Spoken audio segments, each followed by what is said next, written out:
Going down cold. Bosom buddies, and up in the next segment, maybe we'll talk about sports as well. For better or worse, it's the early game.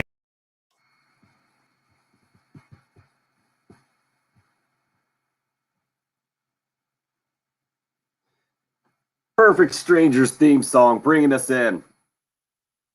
I like it on a Wednesday. Welcome in. Patrick Perrette filling in for Jen Jensen this morning, holding things down in the Herndon Chevrolet studios, producing in downtown Columbia. Bill Gunter sitting in his beautiful sunroom right off the banks of Lake Murray, and I'm hanging out in my garage this morning as the Gamecock baseball team rolled over Charleston Southern last night 9-0 and continue to make it look easy by and large.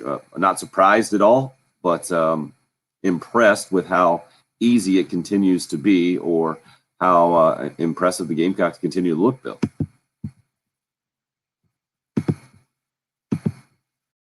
Times, momentum, feeling good about yourself. And Patrick and I last week were having the conversation, Tim, just about when you win 2 of 3, if there's an importance to when you win 2 of 3 on the weekend, maybe more so in college baseball than what is the true grind of Major League Baseball. But Patrick was pointing out and I agreed with him. You go 2 weeks ago, the Georgia series, South Carolina lost on Friday night, but then won on Saturday, Sunday. And there felt like there was a lot of momentum. Everybody felt good. Obviously, they would go and lose the next game against North Carolina. But as Patrick had pointed out when we were discussing baseball last week, you know, if they'd have, say, won Friday night, Saturday, and lost Sunday, and then you lose North Carolina midweek and you're on a 2-game losing streak, maybe you don't feel quite as good going into Missouri. Maybe you lose that Friday night game and you're on a 3-game losing streak, and all of a sudden your confidence is a little shaken. So I think, obviously, again, winning the Saturday, Sunday game against Missouri, blowing out Charleston Southern the way they did last night. Obviously, South Carolina's the better team, but blowing them out, and now you head to Baton Rouge starting Thursday for the 3-game set. I mean, again, it's a team that is playing with a lot of confidence. I think everybody's maybe a little hesitant to say, hey, this is the team from the end of the Ray Tanner era, or this program is almost back, but they're a top 10 team. They're taking care of most business and head to another big series this weekend. 5 pitchers total used last night. Jack Mahoney getting the start, going 7, or striking out 7, I should say, in 5 innings.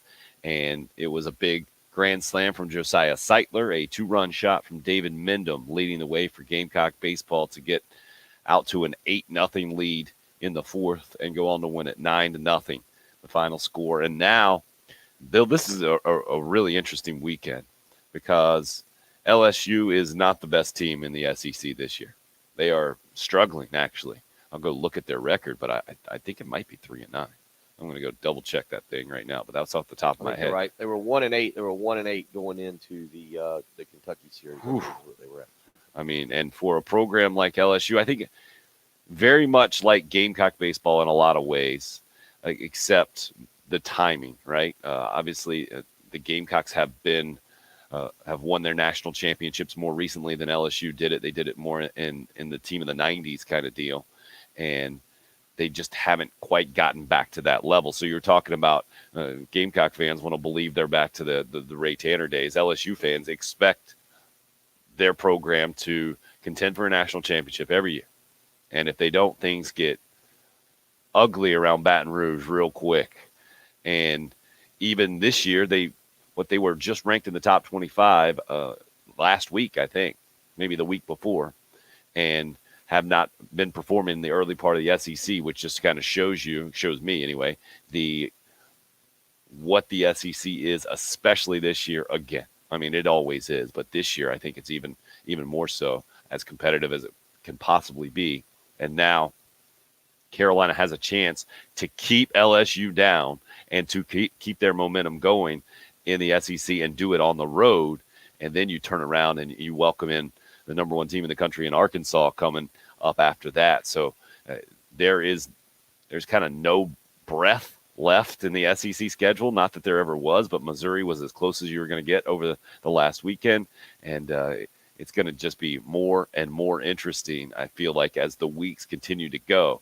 But this Gamecock baseball team, again, showing you that they can win in a lot of different ways, and continuing to be right where they need to be as far as hosting in the postseason and putting themselves in position to make a postseason run. This LSU series gonna be as interesting as any of them, I think, just because of where their program is too. They're kind of desperate for a series win, and at home with the Gamecocks kind of playing with house money in a lot of ways. I feel like going to Baton Rouge at 8-4.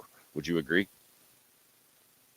Yeah, I mean, look, South Carolina, I agree with you on both sides, but I think South Carolina is playing pretty good, and LSU, they did win 2 of 3, again, from Kentucky last week, and you know it's a talented baseball team. Their back's against the wall. It's going to be one of those big series. I don't know what, and I hate to bring this up just because I feel like it opens a can of worms, but I don't know what the capacity is at Alex Box Stadium right now. I mean, I feel like that was the conversation 2 days ago when you see the crowd at Mississippi and you hear Mark Kingston talking about home field advantage and everything that occurred at Founders Park this weekend. And look, one of my favorite stories. We've been doing this job for, my daughter will be 11 this year, so I've been doing sports radio or talk radio for 11 years. I know where you're going with this. Jerry Meyer. The Jerry Meyer story, man. That's one of my favorite stories that I've Agreed. ever heard on, and talking about just being, I think, cussed out is the right way to put it, by a little kid at LSU, and he looks around the corner and the mom's egging the child on. Like it's a difficult place to play, and you got to go down there and you got to be ready. But having confidence, having won 3 in a row, certainly is a good way to start. No doubt about it. So that's how we're starting this morning. Patrick Perrett, you don't have the whiteboard today. You feeling a little bit out of sorts there back in the studios? Yeah, I didn't bring any of my draft paperwork either. I rushed over here. I'm feeling all sorts of out of sorts. Okay. Uh-oh, all sorts of out of sorts. My laptop's not working. Doesn't help. We'll see if we Different webcam setup today. I like that webcam setup though a little bit more. I don't think Jen knows that this exists. the She uses her phone. We've had a webcam in here for ever, Okay. but I just put it on for the first time. I've never even tried to use it because I always have my laptop. But did you have to it's dust probably be useful information for her. off the cobwebs? Is that what you did? Is that how that worked? No, it was all set. It's just sitting right here. All I had to do was I didn't know there was a camera setting on the computer, so I just clicked camera and it immediately popped right up, and I was looking at myself. So I just didn't know if the volume was going to work. So I don't actually know what I'm speaking through on the computer still. Beautiful. But it's working. Sonny says, "Is Patrick frozen or is he just being really, really still?" And then he went, "Well, never mind. It's just that kind of morning, right?" And that's where we are. Not quite woke up yet. Actually, the opposite, but Right. not quite asleep yet. Good morning to everybody up and chatting already on the live video stream. Sonny had already started the deal before we even started at 6:02 this morning. Carlton, DC, and Trey also up early with us this morning on the live video chat. That video stream sponsored by Beaufort Lending. We're on Facebook, YouTube Live, Twitter as well. The station handle at 1075 The Game. Appreciate you joining us. If you're doing it on the traditional ways, you're up early, headed to work. We're here for you for sure on the FM dial. Also, we got the app going and the streaming audio, 1075thegame.com as well. As far as larger sports themes, Dawn Staley also speaking yesterday. And we'll let you hear a little bit of some of what she had to say and kind of her year-end wrap-up, which we were supposed to get originally from Frank Martin today as well. And now that has been postponed. I guess big news coming out from USC as far as it pertains to soccer and a Major League Soccer announcement coming with the university today. And that has pushed back Frank Martin's kind of year-end wrap-up, or I guess first public comments really since the end of the season and since his contract extension. That's going to end up being now tomorrow. Bill, what do you make of that situation? What are you anticipating to hear from Frank Martin? I think it's going to be a really interesting session to hear his thoughts now after everything has played out. Yeah, I'm interested to hear the tone, and especially given everything that's kind of transpired over the last now 4 weeks from the end of the season until what, Monday or Friday. Friday is when they got that extension wrapped up. I'll be interested to hear how much that's addressed. I think we all are interested. Frank has always been very honest and open about his team and his role with his team. And I think you'll hear that. And the plan to kind of fix it again, when you see at this point right now, what are they sitting on? It changes every day. Are we sitting on 7 newcomers? Is that right? Are we talking 7? Sounds right. Without doing quick math. So, all that being said, it's going to be interesting to just hear him talk about the team, to hear him talk about guys potentially coming back. I've wondered for a while if Frank would have his end of season review or spring press conference when he felt the roster was going to be a little more stable in terms of his own team. I don't feel that the roster is still stable. I mean, again, we've brought it up a couple of times. It's just odd that we haven't heard anything from AJ Lawson. That we sit here one day before what is, I think usually tomorrow is tax day. I believe it was moved back again this year to May 16th. But given that it's been almost now 6 weeks, I believe, 5.5, 6 weeks since South Carolina's basketball season ended, and it felt like if you said, hey, what is the one sure thing you can guarantee is at the end of the season, it was probably going to be, well, AJ Lawson's definitely going to go pro. It might not, he's not going to get drafted, but you just feel like his time in college is up. And you've had 6 different announcements for players leaving the program, and at this point, none of them are A.J. Lawson.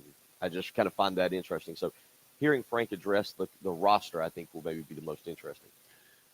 I agree that, and how things went down with Ray Tanner and the 2-year extension and the timeline with that, I think will be interesting to get his side of things. We heard Ray Tanner's side of it on the halftime show just the other day. That podcast version still up and rolling on our website, 1075thegame.com. Also, you can go there, sign up for Grill Bill. Every Monday we do that, and you can win a $50 IGA gift card. South Carolina Pork Board sponsoring Grill Bill and putting up the grand prize as well, the Camp Chef pellet grill worth more than $1,000. So check out Grill Bill there. You just want to ask Bill a few creative questions, put him on the spot, and then you can get in and win some prizes there. Patrick, maybe this will get your juices going. I didn't see this coming. I don't know if anybody saw this coming. I saw you tweet it last night, Bill. I saw it gain some social media steam. Your boy, Mel Kiper Jr. Patrick, your rival. Is that fair to say? Is he your rival? Do you feel like he's your rival? No, not my rival. I support his rivals rather than him. Gotcha. That's so dramatic way of putting it, by the way. I just don't like him. I find him annoying. I think everyone does, frankly. If he didn't work for ESPN, I don't think he'd have any credibility. Just strong. To me, I mean, that's when I hear about NFL draft evaluations, he's the first guy. It might be a generational thing. I feel like maybe he's the original guy. Yeah, I mean, he does the worst job, but as we sit here in 2021, I don't think he's the preeminent NFL draft guy anymore, but I feel like he's the legacy guy. Is that fair to say, Bill? Yeah, I agree with you. He's the guy. I mean, he's the guy that you and I probably in high school. I'm trying to think of who the team was because I would sit down in high school, or the original draft, Patrick, I think you might be old enough to remember this. I don't know when you really got into the draft. It started on Saturday morning. And I would remember back then having like an AAU basketball practice or something, maybe a workout that morning, or even going a little bit further back in April, when I was real young, closer to 10, coming home from like a little league baseball game that I played that morning, and you flip on the TV and there's the NFL draft. And it was interesting for a little while. I was growing up and you're like, oh, the draft, that's pretty cool. I want to walk down that aisle and shake that guy's hand, and man, I bet that's going to be really fun. And they'd flip over. And so, yeah, from I don't know, Tim, what would you say? You're a little bit older than me, but maybe 10 to I'd say 10 to about 20. If I watch, it's not like I'll watch the draft wall to wall, but they do the little thing. You know, Chris Berman commentating it. Yep. I think Tom. I'm trying to think of who else was on that team. Trey Wingo's been doing it for a long time. This will be the first one without him. Yeah, this was before Wingo. I think time. Joe Theismann was doing it with Berman back in those days. I mean, he's been doing it since before I was born. I mean, the famous, I think it was 93, 94 maybe, when the Colts GM did the "Who the hell is Mel Kiper?" Because that was like when Mel Kiper really like got on the map, because he was saying basically that the Colts are a trash organization because they didn't draft Trent Dilfer. Was that pre-Bill Polian? No, yeah, it was Bill Tobin.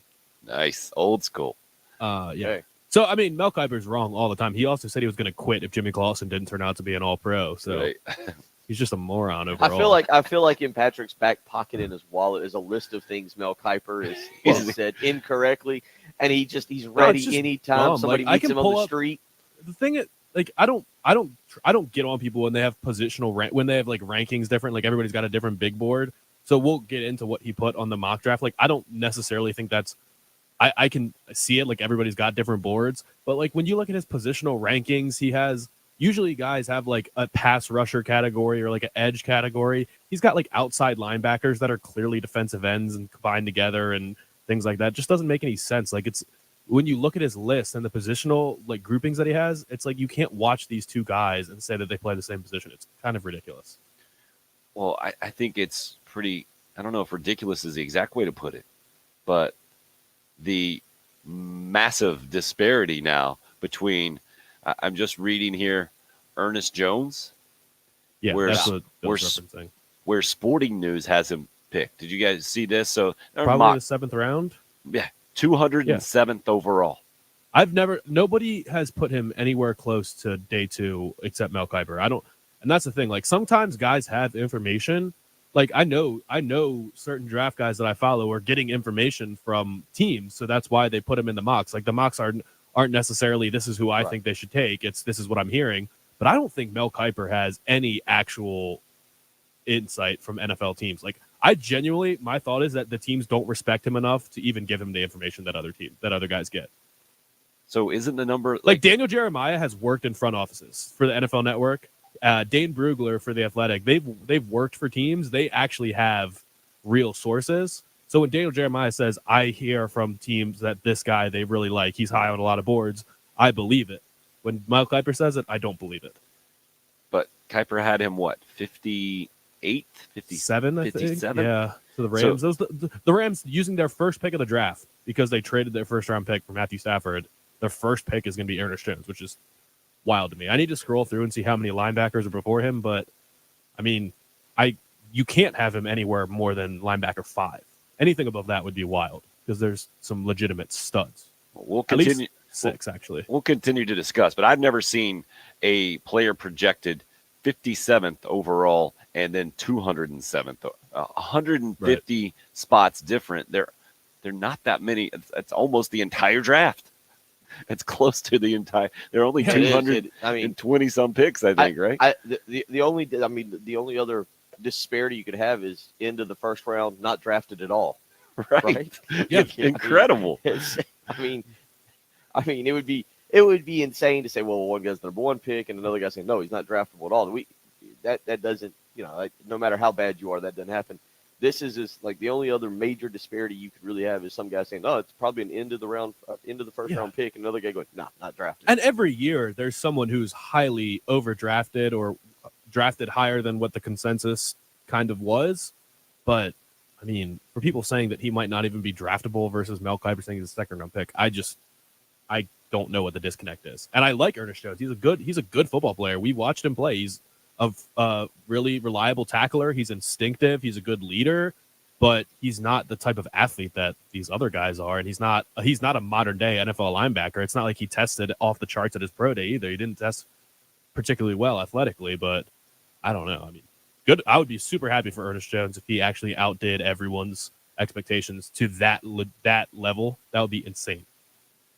Good pull from Carlton this morning on the Facebook live stream. He goes with Tom Jackson, another guy who did a bunch of draft coverage with Chris Berman back in the day. And for sure, I think he was on those broadcasts with Was Joe Ditka Theismann. ever a part of that, or when did he join the ESPN team? He was relatively new. I mean, Ditka was coaching during a lot of this that I remember growing up. Yeah. And I just remember the NFL game day morning when I would wake up at 10 a.m. on Sunday. It was Tom Jackson, Chris Berman, Trey Wingo, and then Ditka was the other former player. Mark Schlereth, I think, was part of that crew. Yeah, there was a bunch of them. I think Keyshawn and Randy Moss joined later on. And right. Yeah, that just shows my age this morning. The guys you're talking about were either playing or coaching, I feel like, when I was watching this thing. way back in the day. 803-404-6100. We see you on the Cool Care Heating and Air text line. Gene just said Patrick's coming in hot this morning. Yeah, he's doing solid work as always. Rooster P hit us up from Greenville. I think it was just yesterday. Maybe it was the day before. And now today, out in the 18-wheeler in West Texas.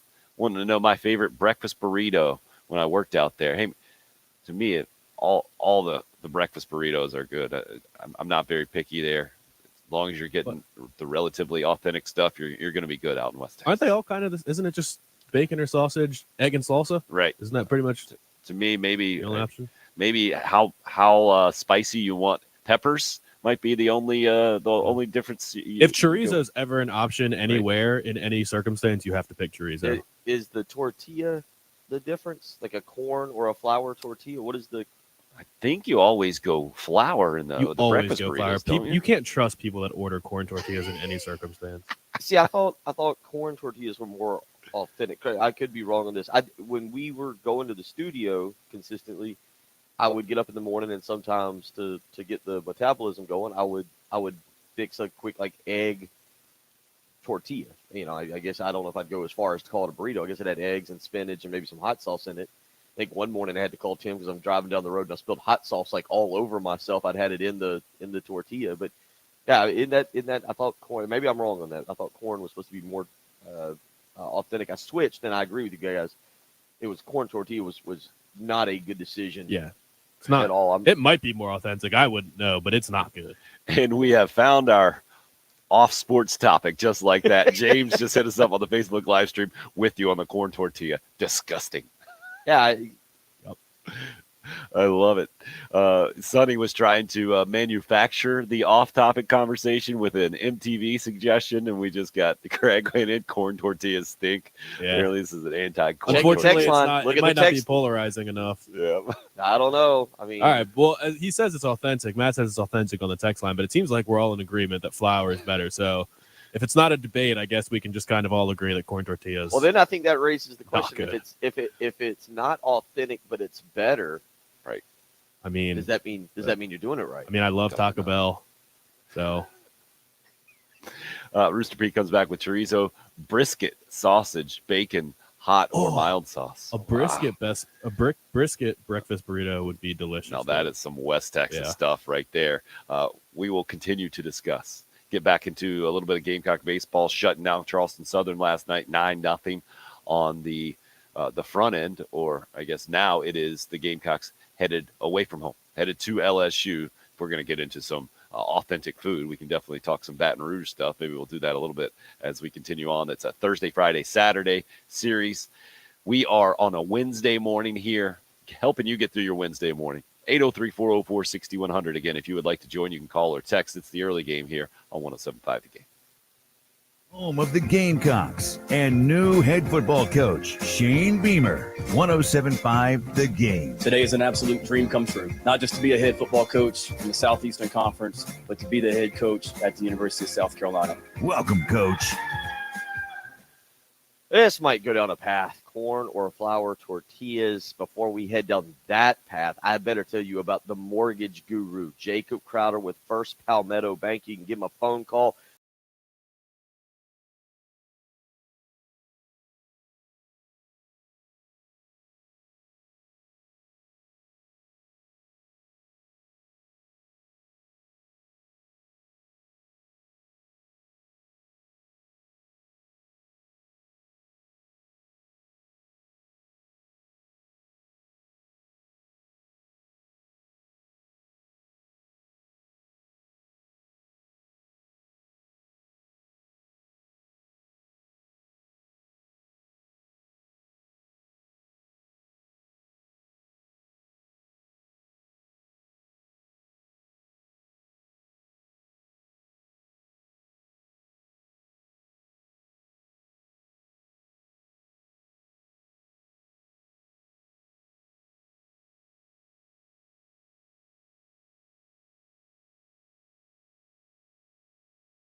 All right, still working on the switching up the audios here.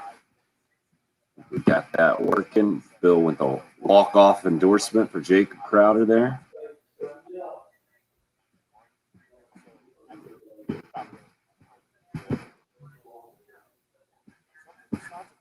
The Hippo is the best breakfast burrito in Texas. Interesting. So when you talk right now, Patrick. Yeah. Yeah. You have no idea what mic you got, huh? If I look in the settings, it says, is it the webcam? C615. Sounds good. I think it's the webcam. Yeah. Cool. Oh, it has all 802C. Looks like there's three different settings for the microphone. Do these sound any different when you keep talking on the different settings? No? Nope, haven't heard a difference yet. Okay. Cool.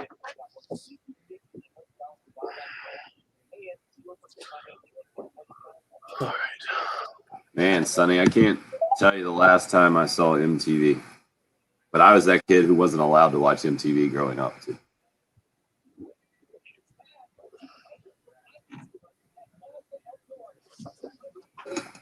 So, big fan of, what was the Dr. Drew show? My MTV was Jersey That was Shore. Love Line was the name of the show. And that was when that was college for me. Love Line. Dr. Drew and Adam Carolla.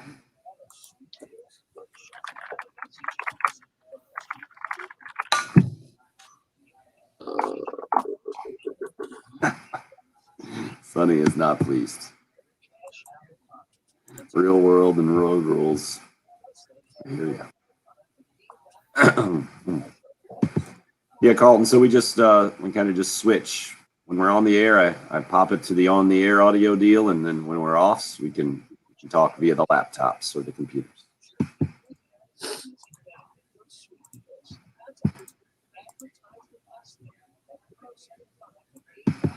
Look at that old man text from Chris. That's correct. If I wanted to watch music videos, I'd do it on YouTube. Wow.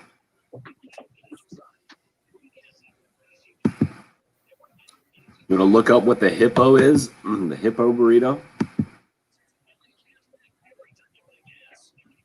Do you know what the announcement is that pushed Frank Martin's thing back? What's that? No. Is it a secret? I guess relatively. I don't know what I know what it is. I don't know if I'm supposed to say it or not because my girlfriend works for the school and told me, and she didn't tell me that it was like under wraps, so I was texting her to find out if I'm not supposed to say it. Yeah, I don't think it's a secret necessarily. They wouldn't put it out in a release yesterday due to the. Let's see how they put it in their official release. Due to a major news announcement on campus tomorrow, MLS partnership announcement.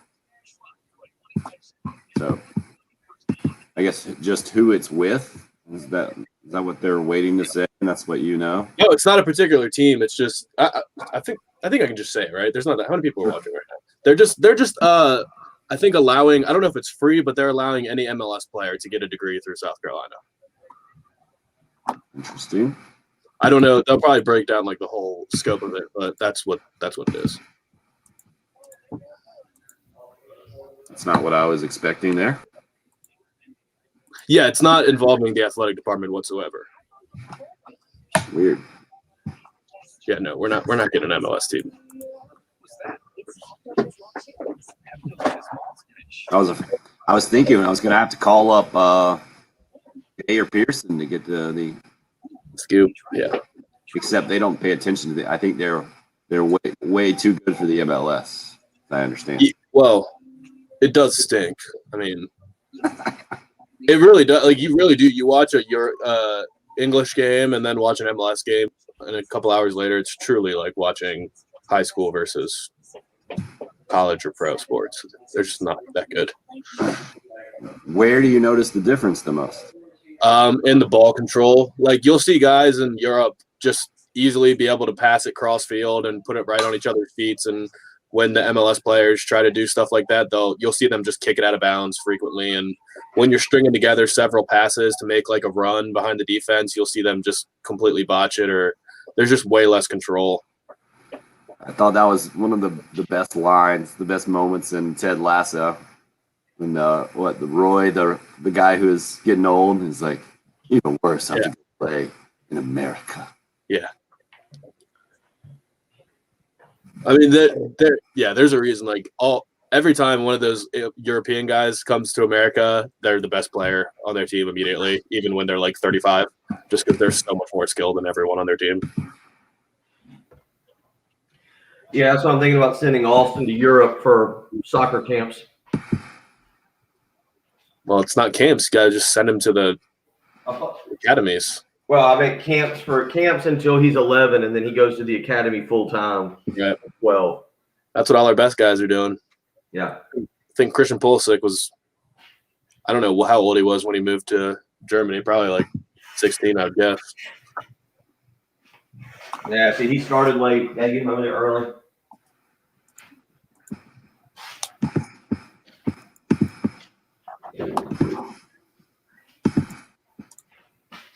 So, Patrick, let's come back with the Grand Slam, please. Did you ever find it? Yeah, I found it. He said, he just saved them in one of the folders for like Heath's live spots. That's why I couldn't find it. Oh, nice job hunting that down.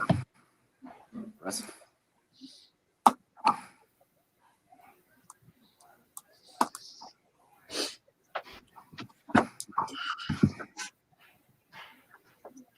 Oh boy, Josh.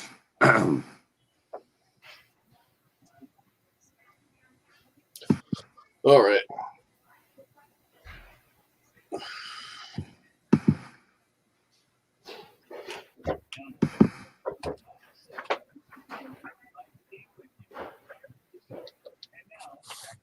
right, I got your stuff laid out, okay?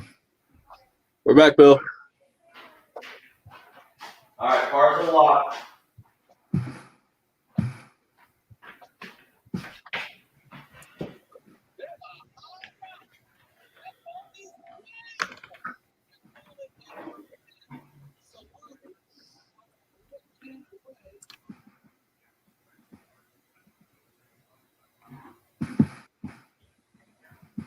Old Tommy Moody. That's as happy as you will hear Tommy.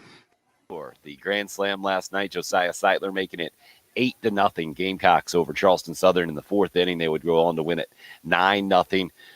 Seitler, David Mendham with home runs on the offensive side of things. Andrew Eister with an early RBI as well, or maybe a couple RBIs in that ball game. And it was Jack Mahoney doing the damage on the mound.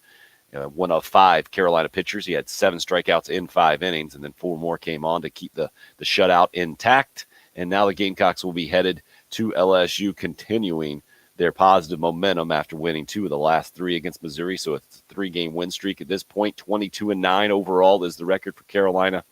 8-4 in the SEC.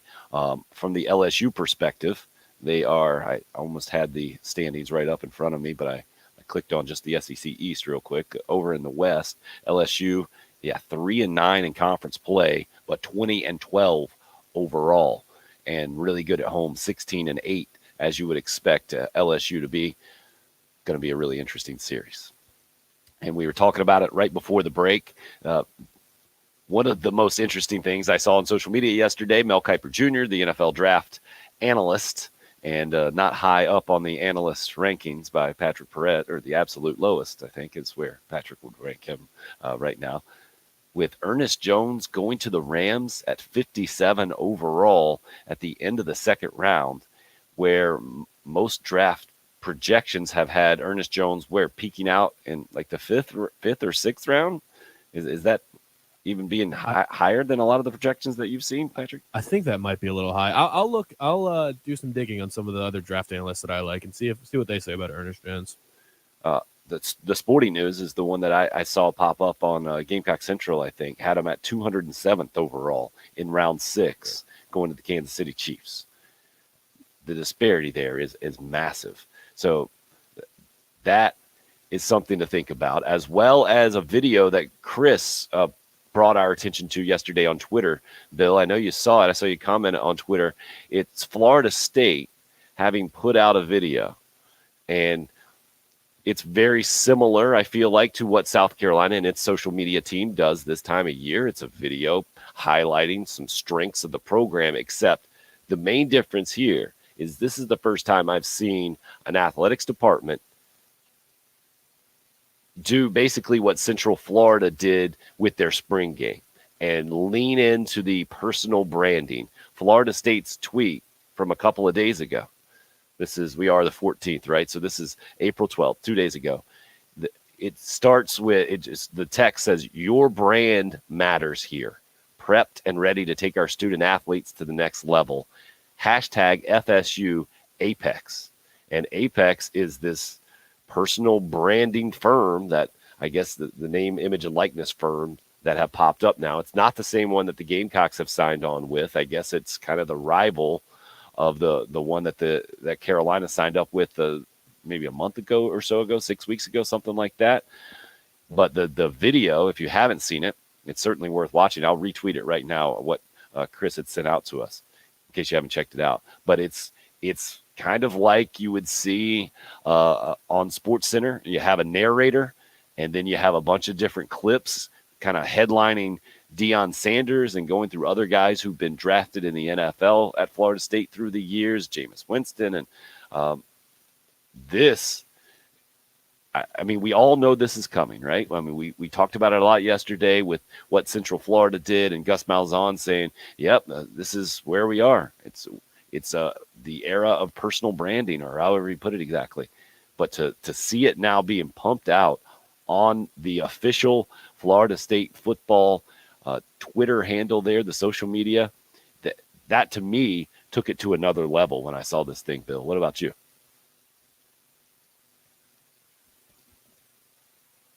Sorry if you were talking to me. I was the lunchbox situation. I thought you were watching the live stream. I was trying to figure out where lunchbox is. I didn't know we had two.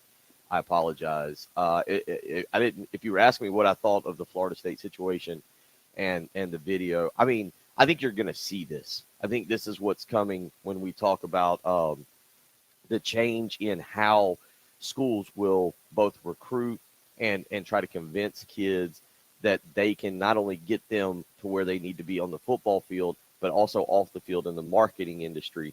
And there are going to be mistakes. There's something that's going to come. Like, what was it yesterday? We were talking about Central Florida, and somebody hit us up and said, what gimmick idea from a gimmick coach?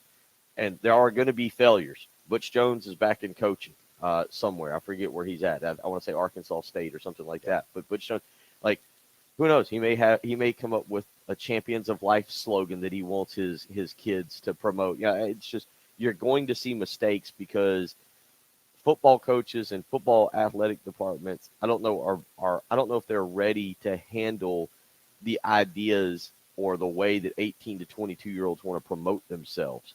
And so Patrick was talking about it yesterday. South Carolina, I think without knowing it, put themselves closer to the forefront than some because of having a music studio in their facility where kids want to go and make music.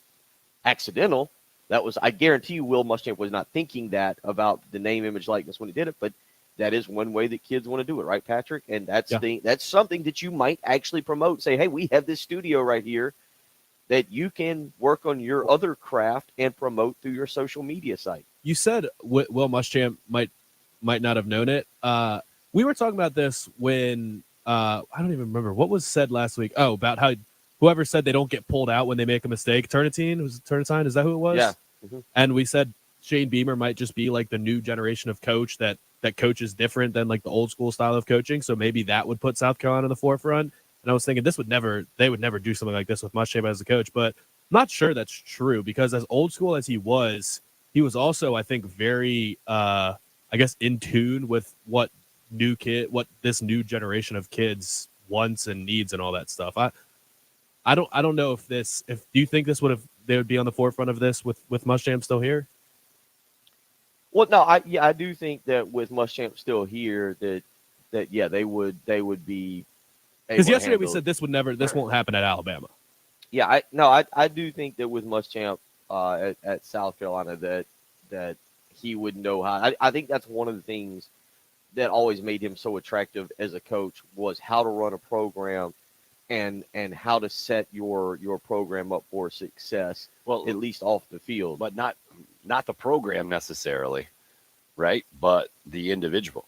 And one of the ways that Well, no, I South think he knew Carolina how to- I sold think- its program was to sell that NFL path, right? I think there's a difference between knowing how to do it and being able to execute your plan, right? We've all talked to that person who knows how to do it, but then going out and being able to execute it, it's a just complete disaster. And that's Will Muschamp summed up perfectly, is the guy who I do think understands. Again, you start talking football with that guy and your eyes glaze over and there's overhang defenders and safeties are doing all kinds of stuff. And, you just glaze over. And I think maybe the players did that too, which is why you saw the defense play the way they did, despite potentially having so many guys drafted. But I think he would have handled it. I think Shane Beamer will be as good at that, being a different personality, a guy that's come from Georgia and Oklahoma in particular, with big-time athletes and understanding what they want, and he'll be able to address it and tell his staff, his marketing staff, how that he wants to go about molding it. But that man, to me, all that stuff's really, really going to come down to your marketing staff or whoever you hire, whatever company you hire to handle it. That's their profession. Your profession is to get them ready to win on Saturdays. Their profession is to do whatever it is these kids want to do to help increase the brand. Yeah, that's what I took away from that Florida State video, is that that's what we're going to get back to. I mean, that's what we're going to come to now. It's going to be rival marketing firms or name, image, and likeness firms and how they're kind of putting that out there. And then what are these former players going to think? I noticed, too, in the Florida State video, I don't think they mentioned names specifically.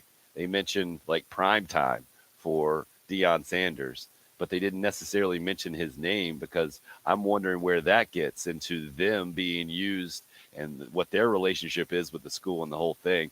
It's just a new era. That's all it is right now. Bill, how's the lunchbox search going over there? What's the word? What do you mean? I'm still confused about what's happening. I didn't know we had 2 lunchboxes. I think I had 2 back in the day. Knight Rider and Dukes of Hazzard, I believe, were my 2 Okay, lunchboxes. we got a Yeti and apparently a second one. The second one has made a guest appearance at the house this morning. So I'm going to discover that, and there's a brushing of the teeth that we're trying to get the kids to do before the trip to school. Eddie George, the head coach of Tennessee State football. Carlton asked what we think of that. I'll give you our thoughts about that, and who knows where else we'll go. I mean, a lunchbox mystery popped up in this segment, so that's just kind of how the show goes sometimes, especially on a Wednesday morning. 803-404-6100 if you would like to join. It's the early game. It's 107.5 The Game. The Game. The Game is Clear. on the air, online, on your phone or tablet, on the app, Alexa, Siri, in your gym locker.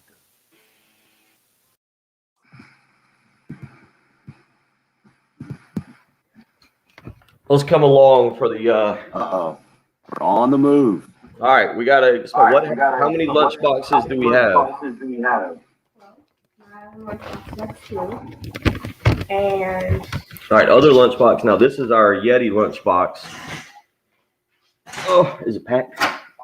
It's packed. Morning, Ainsley. Wait, you see Mr. Tim?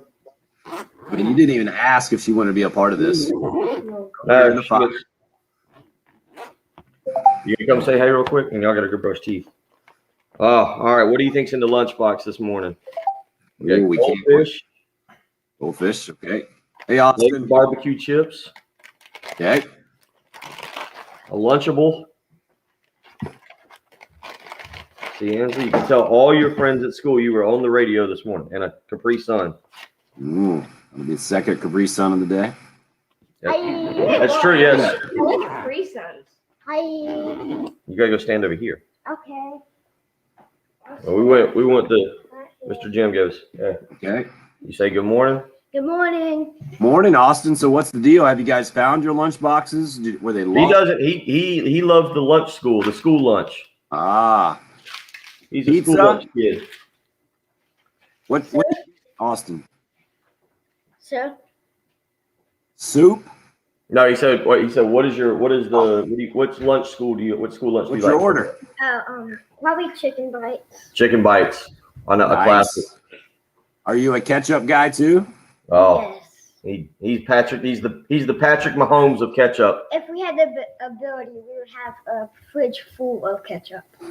A fridge full. All right, go brush your teeth. Go brush your teeth. All right, still haven't figured out what the second lunchbox was or is, because I only knew of the Yeti lunchbox.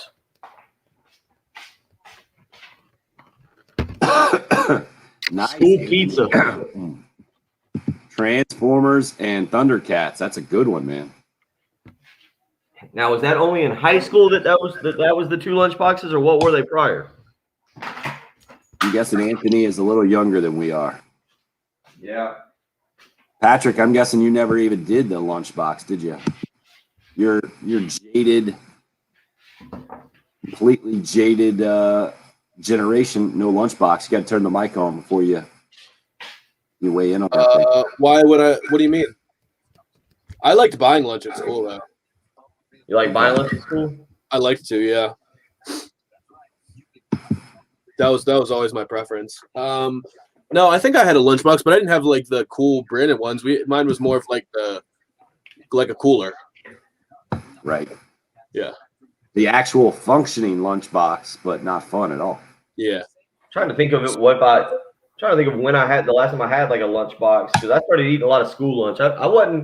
School lunch wasn't too disappointing. I liked the school lunches when I was in school. I always tried to buy. We would usually go through the calendar. They put out a calendar that said what was for lunch on every day. Yeah. And Mom would take me through the calendar, and I would circle the days that I wanted to eat. So she would add it up and write me a check for exactly that amount.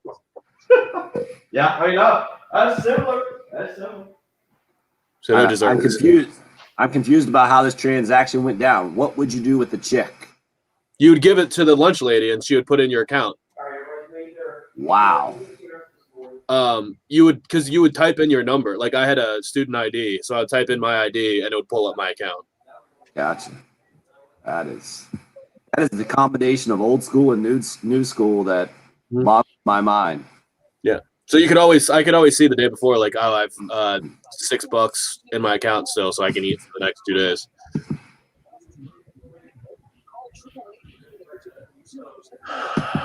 All right, we're coming back. We're gonna have just over a minute. Okay. Yeah, Masters of the Universe. Well done, Sonny. I had Castle Grayskull.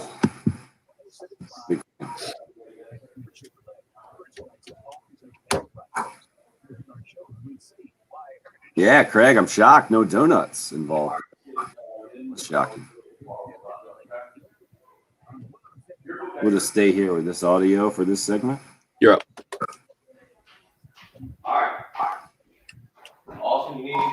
Especially with name, image, and likeness consideration for college athletics, I think a guy like Eddie George, a guy like Deion Sanders, doesn't it have to give them advantage, Patrick, as a head coach in college football? Oh, yeah. Everything they've been through and all the experience they have and on their name, image, and likeness?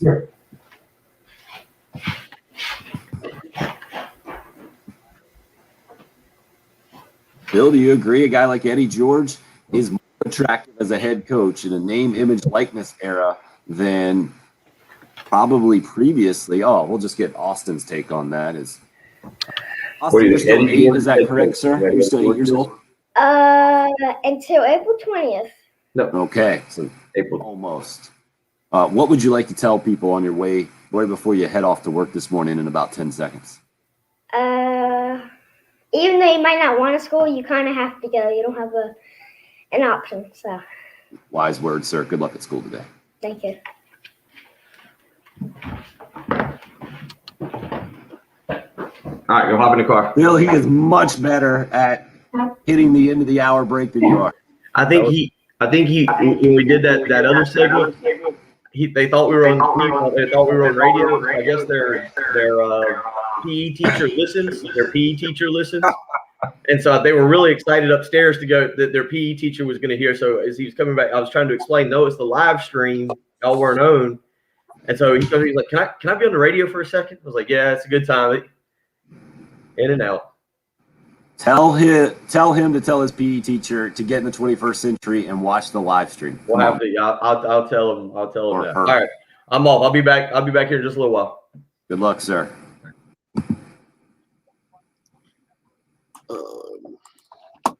All right, I found three scouting profiles for Ernest Jones that we can get into. Nice. Save that for the on-air portion of the show. Sonny, the spring game, noon to 3:45 is when we'll be on the air that day, 24th. What is that? Just a week from Saturday.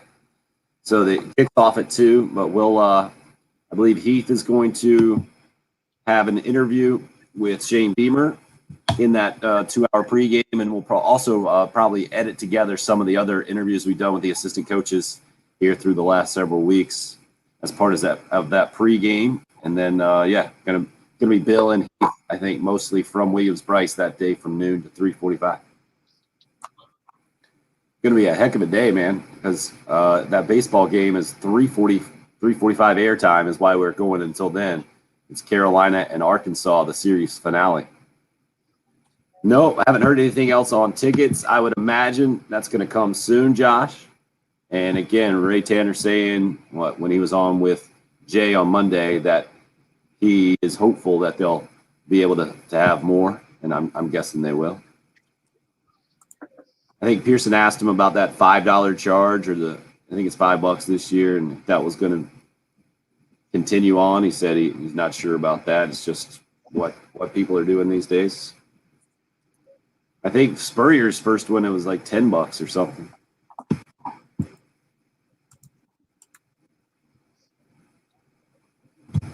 I finished up watching the morning show last night, Patrick. The Apple TV one? Yeah. Did you watch it? No, I might. Who's it? Aniston and Reese Witherspoon? Is that who it is? Yeah. I feel like there are a lot of parallels there with the Deshaun Watson saga right now. It's basically, I feel like they were doing their take on Matt Lauer, that whole morning show deal. Who's the guy? Steve Carell. Oh, it is Steve Carell. Steve Carell was basically Matt Lauer, I think, in that thing. Steve Carell does a good job in serious roles. Oh, yeah. He was – well, and it's a tough one, too, because obviously Matt Lauer's not a big sympathetic character to play, right? But it's tricky because he comes across as the nice guy next door on the air and had that reputation, and then has the other side, which I thought they captured pretty well in that thing. It's I don't even know if I'd recommend you watch it. I thought it was well done, but I thought it was going to be kind of like a comedy or something. That's what I thought it was too. I didn't realize it was going that direction. Yeah, it definitely is not a comedy. Did you watch The Newsroom, the HBO show? Yeah, I don't know if it was anything like that. Big fan of The Newsroom. Wasn't there there's like a sports show, reality show. Yeah, you never saw it? Sports Night? Sports Night, yeah. Were either of the actors in that famous? Yeah, both of them really have done a lot of stuff. They're kind of one guy. Yeah, I don't know what role I recognize him from. One guy I recognize him from Dead Poet Society. And yeah. Other guy is 6 Feet Under, and more recently Parenthood. And I'm sure there's been some other stuff that you guys might get on me about. And Sonny, we have gotten the go-ahead to be able to do it from Williams-Brice up in the press box. And I'm guessing since Bill will be there, we'll get him to get the live stream up and rolling. I know 2 years ago, I think Heath had it up and rolling on Twitch.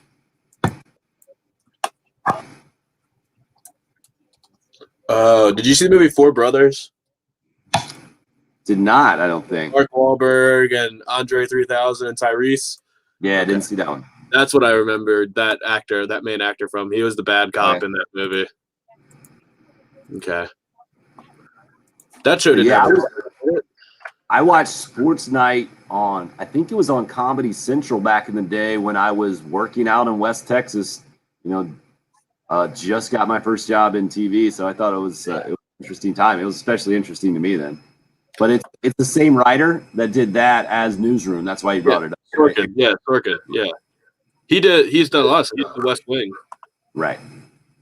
Yeah, anything he does is typically worth watching, I think, if you're into that kind of style. He's actually written a lot of good movies too. I'm looking at his IMDb right now. Molly's Game, Moneyball, Social Network, Charlie Wilson's War, You Good Men.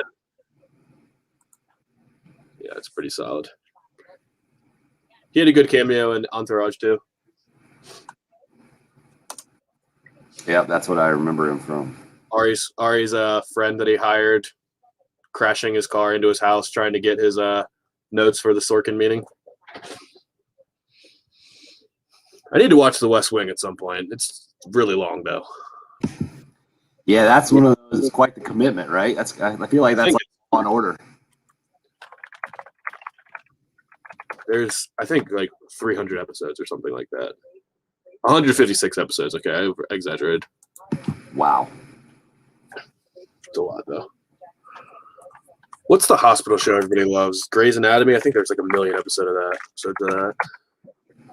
Yeah, my wife likes that one, but she's even ejected on that one here in the last season or two.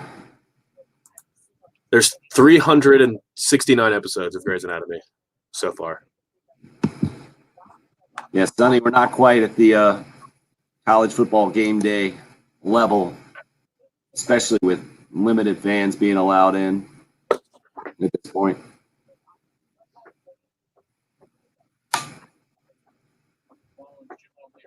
But feel free to make as many signs as you would like to. And binging which one, Josh? Grey's Anatomy? Sounds like Grey's Anatomy. Oh, that show. I can't. Women love hospital shows. Every girl I've ever met loves Grey's Anatomy.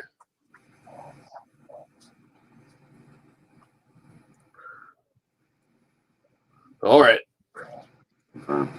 We're back. Well done, Sonny. Well done. I'm guessing you're not talking about the show, Josh. Joshi. Chicago Med. All right, we'll switch audio here.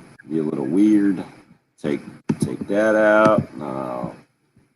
Switch this to here. 107.5 The Game.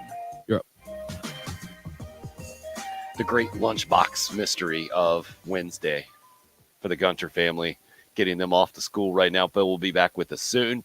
Patrick Perrette holding things down, producing from the Herndon Chevrolet studios. I'm sitting in my garage hanging out with all my friends. Glad you were part of the show. 9-0 last night.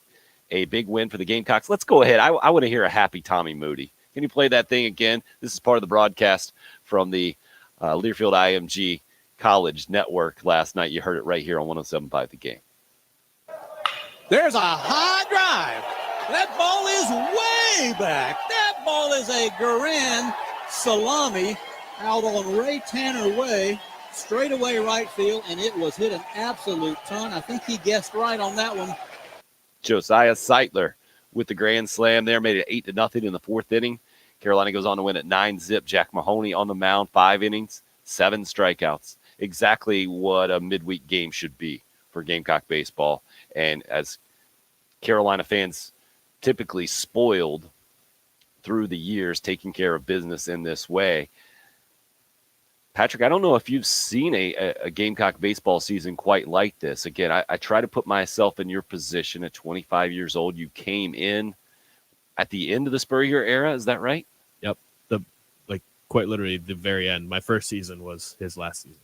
So you are about the level of jinx to the Gamecock football program that my dad accused me of being, but you didn't get 21 losses in a row. That's how the Gamecock football program ended my junior and senior year when I went to USC.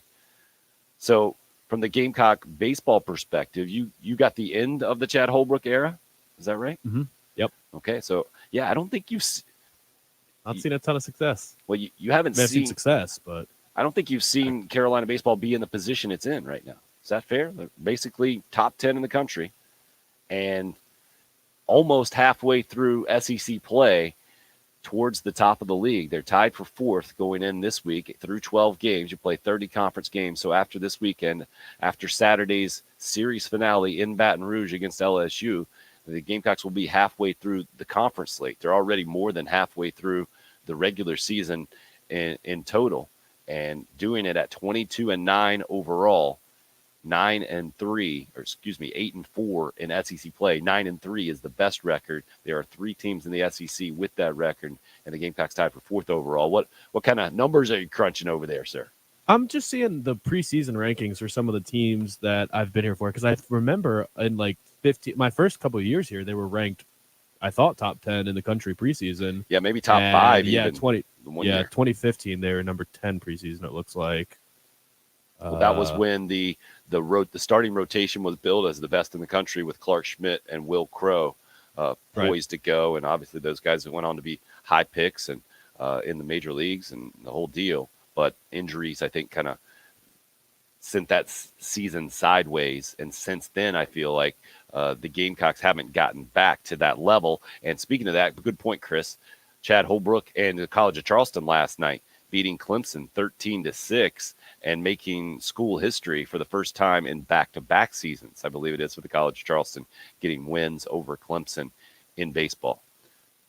To me, this is a return to what I've kind of always known Gamecock baseball to be, at the top of the SEC, having gone to school at Carolina basically at the beginning of the Ray Tanner era. It was a couple of years that it took him to build the program back to where it had been previously, or I guess never really had been in the SEC the previous 5 years before he took over. Not quite 5 years, but South Carolina baseball, June Reigns, and before that, Bobby Richardson had been amongst the best in the country several times.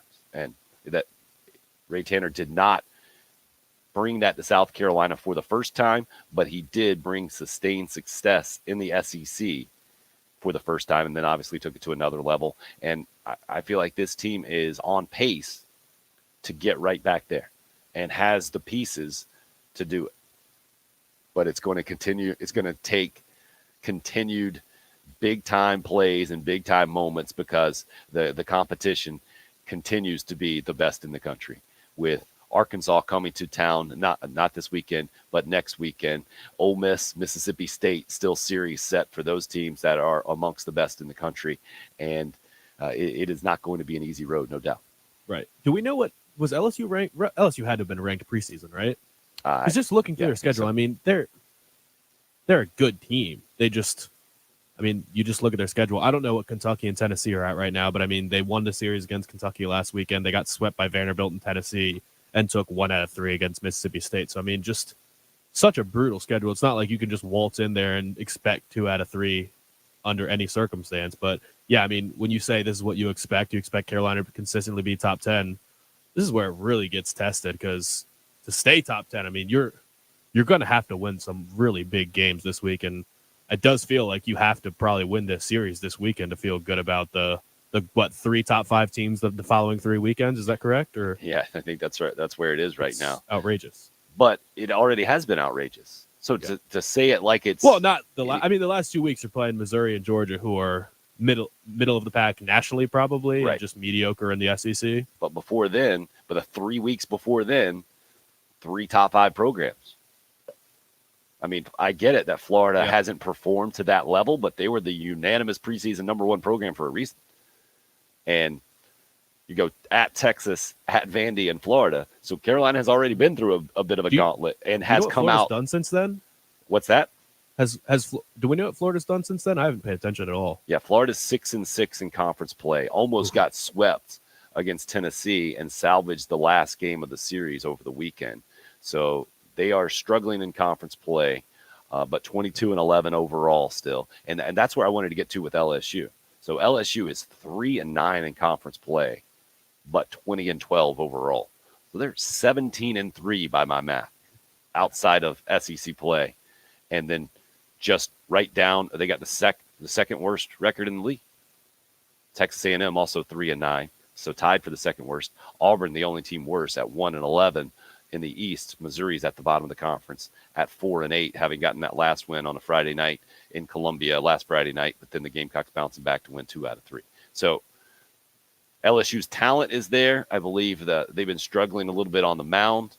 Having heard, who was I listening? I was listening to Todd Walker break it down. I think the former LSU standout was doing Carolina's last game against Missouri with Mike Morgan on the SEC Network call, and mentioning that they were young, especially on offense, and that's where the question marks were coming in. And yet it's kind of flipped, that the offensive production has been there for LSU this year, and the pitching has struggled a little bit. Just looking through some of their losses, I mean, Sunday they lost. They gave up 13 to Kentucky. They've given up 11 to Vanderbilt, 13 to Vanderbilt. They gave up, is that real, 22 runs to Oral Roberts? They lost 22-7 to Oral Roberts early in the season in March. I remember that popped out real quick, and as a huge warning sign for LSU baseball. Texas A&M with some early season losses that were surprising as well. Those programs don't seem to be where they have been in years past, and both programs sitting now at 3-9 in conference play. It just, now to me, that's what South Carolina baseball has been in your era almost. Not quite there, not quite the best in the country. And if you slip just a little bit in the SEC in baseball, man, I mean, it's a lot like football. I guess it's almost exactly like football, right? You can be a good football team, a top 25 football team, and yet not be in contention for the SEC championship. It's just, I guess it's a longer progression, and it's almost more of a test in that way, just different kind of tests, I guess, when you're talking about baseball versus football. And it continues for Carolina. And at LSU this weekend, I think there might be a section of Gamecock baseball, old guys that have followed the program for a long time, that might put a little bit more stock into a series win at LSU than maybe even you should these days, just because of the history there and everything that LSU baseball has represented through the decades. Yeah. But this year they don't seem to be at the top of the country like they have been in years past. If you're going historically through the SEC, where does LSU rank in baseball prominence? 1. They are number 1? I think they got to be, because I know they have just an outstanding reputation. I didn't know what historically who's even up there with them. It's a good question, but I don't think anybody else can argue the numbers. The national championships are way up there. I forget what it is. I'll look it up, but I think it's somewhere like 6. And I was talking about how they were dominant, and then somebody hit us up. Didn't they win the national championship in 2009? Yeah, I believe they did win it before Carolina won the back-to-back ones. And it's just easy for me to overlook that, oh, yeah, Paul Mainieri is a national championship winning head coach because he hasn't won the handful or more that Skip Bertman did. What do you got, numbers-wise? 6. Second all-time in national championships, behind Southern Cal. Yeah, Southern Cal did it before my time even. But, yeah, I think you have to put LSU 1, and then it gets into a big-time argument, I think, after that, when you're talking about SEC prominence. I think South Carolina's got a really good argument to be the number 2 SEC baseball program. Who played for Southern Cal in the 70s? Because tied for second with 6 championships is Texas and LSU, and Southern Cal won 6 championships in the 70s. Yeah, Rod Dado was their coach. And you don't really get a bunch of big-time names, I think, from them back in the day. It was Mark Pryor from my generation that got them close to another national championship, I think, back in the late 90s, maybe, mid-90s. But, Chris says, didn't they win 5 in a row? Do you have that in front of you? Did they win something like 5 in a row national championship? No, 48, 58, 61, 63, 68, and then they won 70, 71, 72, 70. Oh, they did win 5. That is 5 in a row. So it's hard to look at these numbers. Yeah. So 70 to 74, they won 5 in a row. Just ridiculous. Plus 78 and 98. Yeah, you would think they might have a run of just massive big leaguers in that time. Not that I know of, or at least they're not that notable. But that shows they're just like UCLA of the Abdul-Jabbar Walton years. They just won them all in a row. They won 10 between 58 and 74. Right. But college baseball was different back then. It wasn't the major league breeding ground that it is today. It just wasn't quite at that level. And this year, the the level of college baseball is the best it's ever been. I don't want to be a prisoner of a moment or overhype things or whatever, but that's just what it is with what we saw with COVID stopping the season short last year and the Major League Baseball draft shrinking big time. More guys decided to come back. More top line guys decided to come back to college baseball. And a program like LSU, like South Carolina, has more talent stacked on its roster than ever before. And then you go down the list in the SEC, and you talked about the teams that the Gamecocks are about to play with Arkansas and Ole Miss and Mississippi State. We've already seen it with Vanderbilt and Florida. It's at a high level, and I'm really looking forward to being a college baseball nerd. The next couple of months is going to be just a blast to watch. Is it because I mean the last 3 number 1 picks in the MLB draft have been college players? It wasn't always like that, was it? Was it most like usually it was just a high school stud, right? No doubt. And it was almost like a mark against you, I think, if you went to college, because just from a timeline standpoint, right? And I think you can throw in advances in sports medicine. You can throw in your steroid jokes in there, I guess, if you want to. But guys being able to play maybe a little bit longer, or you might have a longer shelf life. You should have a longer shelf life as an athlete now, especially pitchers being able to get Tommy John and then almost be better and go longer than they ever were before. That might have caused some of the shift. But I think it's a resource thing. And this can go into the Dawn Staley conversation, who she had her year-end wrap-up press conference yesterday talking about where the program is. And I saw this number, and I had to do like a triple take. Do you see how many McDonald's All-Americans are going to be on the South Carolina basketball roster on the women's side next year? During the tournament, I heard it was going to be 10. Yeah. That is insane. A ridiculous number. There are going to be 10 McDonald's All-Americans playing for Dawn Staley next year. It's going to be hard to keep people happy when you have that much talent on the team. Well, that's going to be a whole new challenge for her. No, well, I don't know about a whole new challenge. It's just going to go to a different level, right? Because she's had very talented players. We've seen McDonald's All-Americans come into the program and then transfer out a couple of years later because they didn't really work into the rotation. I forget what the post player's name from the Charlotte area I'm thinking of. That's how it worked out for her. But when you're the 10th person on the bench and you've never been anything but the best player on the court and one of the best players in the country, right? That is a tough pill to swallow. But that was brought up yesterday, and Dawn Staley's kind of stance on that is like, yeah, that's what this is, and that's what they signed up for. And she didn't go sit in their homes and say, hey, you're going to start for us or anything like that. You'll have a chance. But she's selling almost what John Calipari, Bill always tells that story of overhearing a conversation saying, hey, you come to Kentucky for practice because you're practicing against NBA guys. That's exactly where Dawn Staley is right now. I would almost compare it because they stay in college longer than John Calipari's players are. I mean, John Calipari is basically recruiting guys and saying you'll play for 1 year, then go pro, whereas these girls are staying in college for a couple years at least. I was thinking more like Alabama, where you've heard Nick Saban's recruiting pitch. Hey, you hear another coach tell you you're going to play right away or you're not going to play right away at Alabama. First of all, that's disrespectful to you. Second of all, you playing and practicing against the best players in the country at Alabama is going to make you better than playing anywhere else. And that's kind of what you do. Like Nick Saban's convinced these All-American players every single year, just wait, bide your time, get better in practice for a year or two, and then when's your time, you'll play right away, you'll win championships, and you'll go pro. So that's kind of the recruiting pitch I think Dawn Staley be using. Like, hey, if you don't play right away, don't lose confidence. You're getting better every single day because you're playing against the best players in the country, and when your number is called, you are going to be ready for the moment. And the national championship is the benchmark, right? Yeah. If you don't win a national championship, then you didn't achieve the goal. And not meant to be is how she kind of put the way that the season ended with the heartbreaking loss to Stanford there in the Final Four. Just wasn't meant to be. But I think it, as opposed to a lot of programs who just make that miracle run and then just get their hearts ripped out, and I think everyone just from a realistic standpoint knows you're probably not going to get back there, or that was your one chance. It's the exact opposite with that program. I think everyone realizes, oh, you're probably going to be right back there the next year and the year after that. And when you got the All-Americans, just a pipeline coming in, that's what the program is.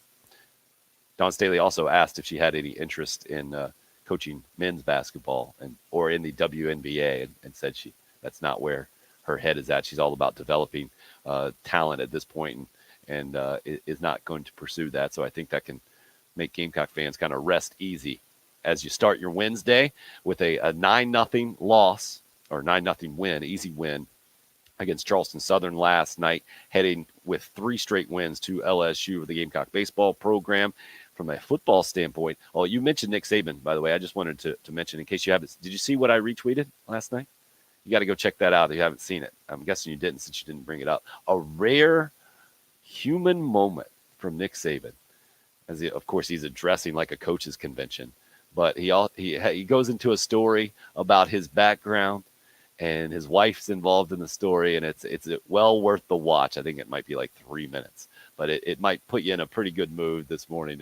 I feel like it's much more the Nick Saban that people around him get to see probably more often, and we only get to see the angry Nick Saban or the all business and barely even enjoying a national championship Nick Saban on TV. It's probably more of who he really is, but an actual story from Nick Saban that I think it's hard not to enjoy, but not suitable for the airwaves here on radio this morning. Bummer. Go check that out on social media at Tim Hill 1075, where you can find me on Twitter. Also, where you can find our live video stream on the station handle at 1075 The Game.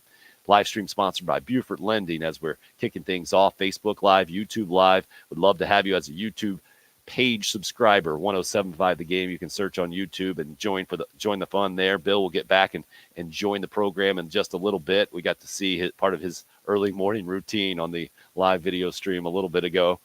We're going to continue to discuss something that I did not see coming. Patrick, if you would have told me there is one NFL draft expert out there that has a former Gamecock or a draft eligible Gamecock not named J.C. Horn in the second round, it would have taken me 4 picks to give you the name that popped up yesterday. We'll discuss that, get into Patrick's favorite thing ever, the NFL draft and projections at this point coming up. What are we, 2 weeks and a day away? Is that where we're at? 2 weeks from tomorrow. Yep. The NFL draft gets going. Big time. Crunch time. It's the early game here on 1075 The Game. It's a new year. They're hungry. They're driven. All right, Zerus.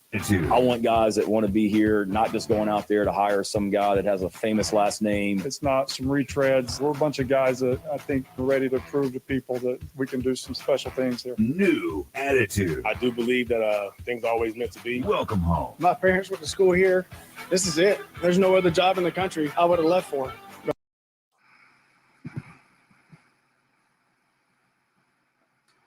Ooh, rough day around the house yesterday. Not going to lie. The 1-year-old just turned 1, by the way. The birthday party went great. We did it outside with the cake and the whole thing, so the cleanup wasn't too bad. I think that was a smart move. If we had done it inside, we would have been all right in our house because we've had some professional help. Zero Res has come out to our house a couple of times and cleaned our carpets. They cleaned an area rug in the living room for us. They've freshened up the tiles in both the kitchen and the bathroom. And, man, Zero Res not only gave us the professional results that we expected when they went through it, but it's how they do it. Their process is different than anybody else. That's especially important to us at my house with all the little guys on the carpet, especially that 1-year-old. No harsh chemicals involved in their process. It's a powered water deal. They crank up the pH. You can go to ZeroResColumbia.com to find out all the details there. Also, no leftover soapy residue. It's why my carpets have stayed cleaner longer at my home. Yours can as well. And if you're in charge of business, Zero Res, happy to help you out there. Their commercial cleaning division working day and night, businesses all over the Midlands, keeping everything clean and sanitized, following all the CDC guidelines in the process. And right now they've got a great deal for you. 3 rooms of carpet clean, only $119 plus a free hallway when you mention me, Tim Hill. ZeroResColumbia.com. Book your appointment online today. You can also give them a call, 803-262-4020. It's Zero Res. Spell it backwards or forwards. It's the right way to clean.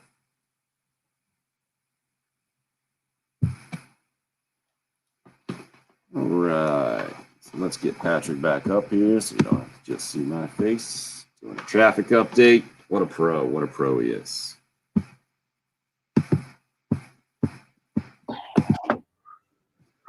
Boom, boom. Yeah, Josh, I've definitely said that before. This one, this story might change your mind on that, Josh.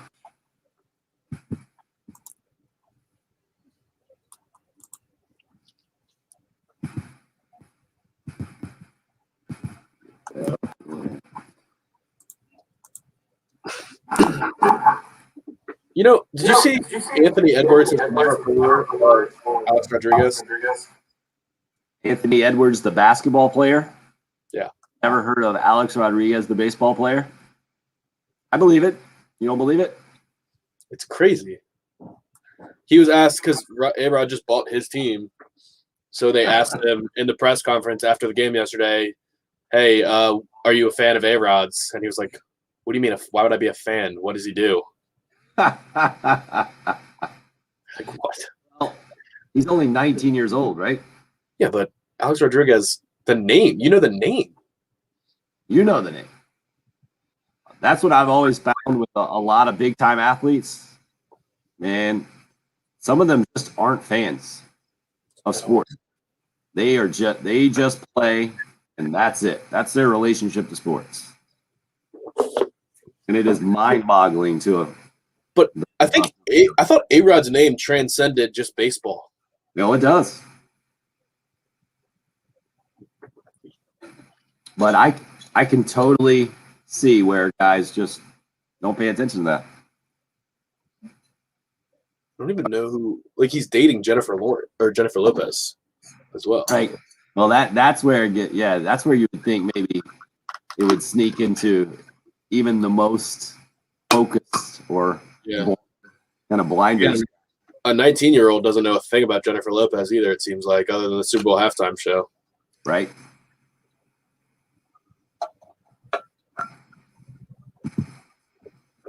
That is crazy, though. I would think just a guy in his like contract position, like just an agent would say, hey, A-Rod kind of got a lot of this going, man. 10 years, $252 million. Right. Oh, I don't know, Chris. Are you up on the latest? Did they get married? They might be married. I think you're actually right about that. But they were supposedly they'd split up because apparently they just both cheat on each other all the time. That's the word, at least. That was the rumors. Where are you reading this? Is my question. There was like, let's see. I'm sure there were. So type it in on Twitter.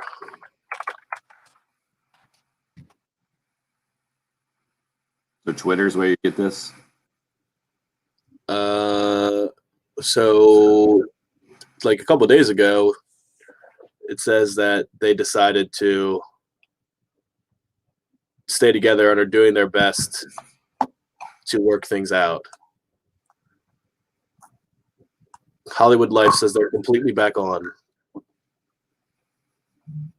Mirror Celeb says that Jennifer Lopez reignited the split rumors by ditching her $1 million engagement ring. So maybe they're not married. I think they're engaged. Great to know. When to get to the bottom of it. I mean, yeah, there's a lot of gossip about them. And you're in there. I just read the headlines. That's why you asked about Eddie George? Oh, yeah? Is Eddie George rumored to be with Jennifer Lopez? What? I don't know. What is that? That's why I asked about Eddie George. Right. Carlton, help us out there, sir. Maybe the connection of old guys with current athletes, current college guys. I mean, I wouldn't be surprised if a high schooler hadn't heard of Eddie George. Right. But just, yeah, like everybody just knows A-Rod. Well, I think my wife knows him from Shark Tank, probably more than anything else.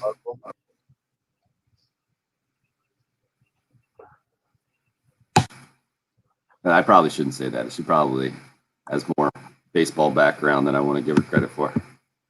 She was a Mets fan back in the day, back in the '86 World Series. If she was a Yankees fan, I'm not sure it would have worked out. Oh.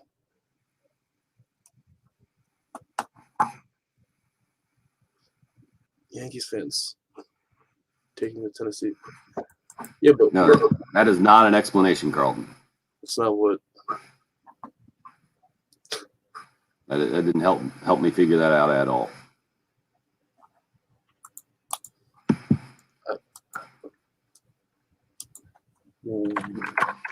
Tennessee State a good program? I've got her by a few months is all, Chris. We're basically the same age. Weird to ask. I guess the 86 thing did probably bring that up. We were both 8, I think, when that happened. Formative baseball years. My 8-year-old right now, big into the Braves. He's got an Aaron Judge jersey, though. Clearly, I'm not raising him right. Well, you gotta get an Acuna jersey now. That's a pretty safe. The 6-year-old has the Acuna jersey. Okay, so say that's about as safe as of a jersey as you're gonna find now. All right, we're back. That dude is ridiculous. More athletes using their popularity on money. I don't know what that means. We're trying, Carlton. We're trying with you. You're up.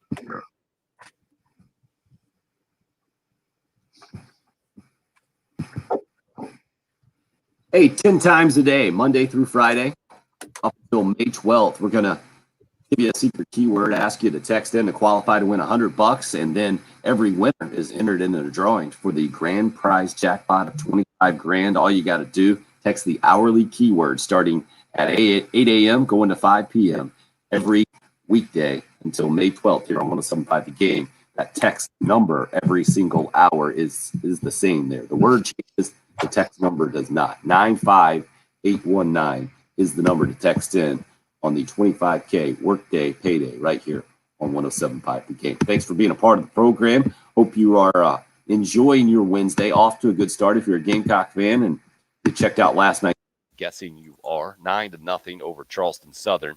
No problem for Jack Mahoney on the mound. The freshman has been a really interesting and productive first-year player for Carolina baseball this year, not only doing it out of the bullpen where he's gotten most of his work, I think, and the fact that he's gotten in really critical moments in games and a lot of times been the first guy out of the bullpen, to me, tells me that the coaching staff really thinks highly of him.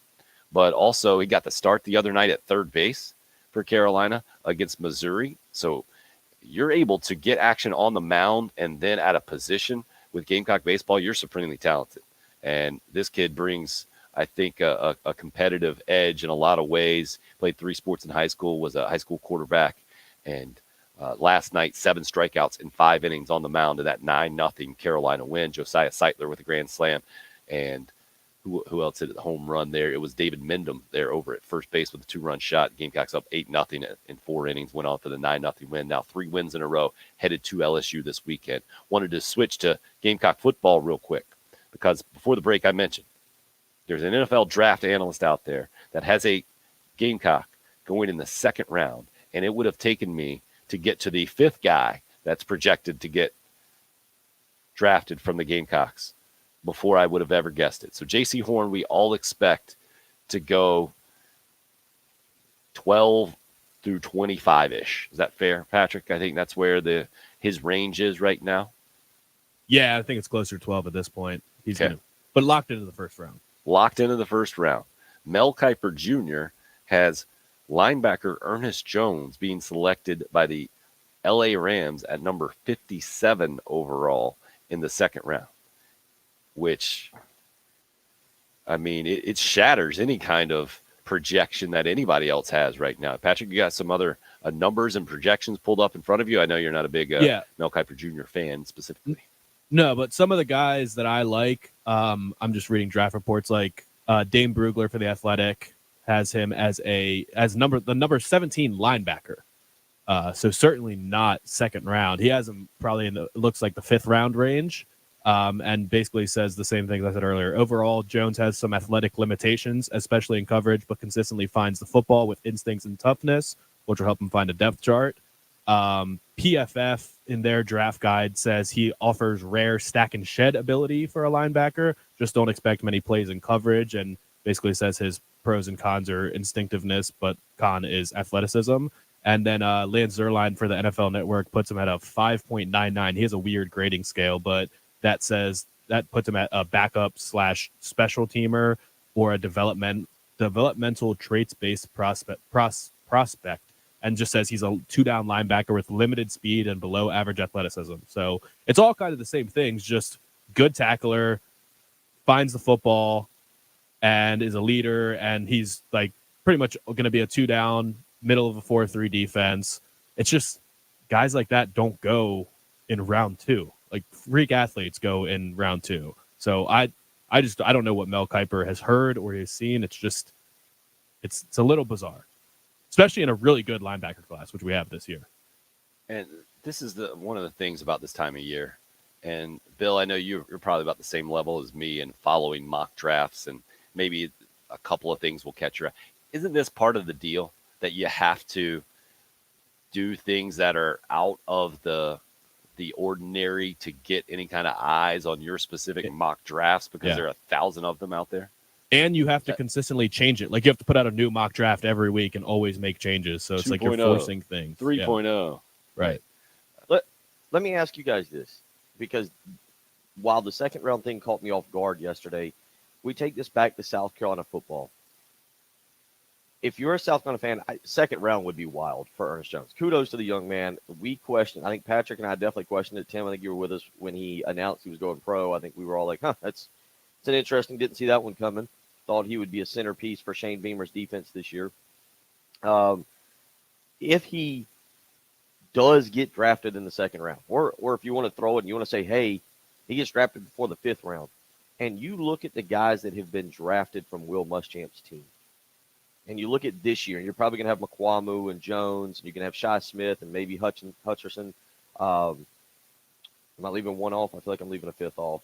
JC for this year? I left out the top pick. So, and then you look back last few years.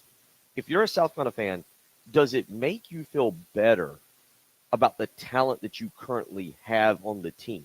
That these guys, despite being on really bad teams, despite being, I think, poorly coached, does it make you feel better about at least the talent that is sitting on the current team for 2021? Or do you just look at it and just write it off as an anomaly and that it doesn't mean anything? Because if that, I don't know where to take this, but I feel like you have to say, hey, the Muschamp recruiting wasn't the problem.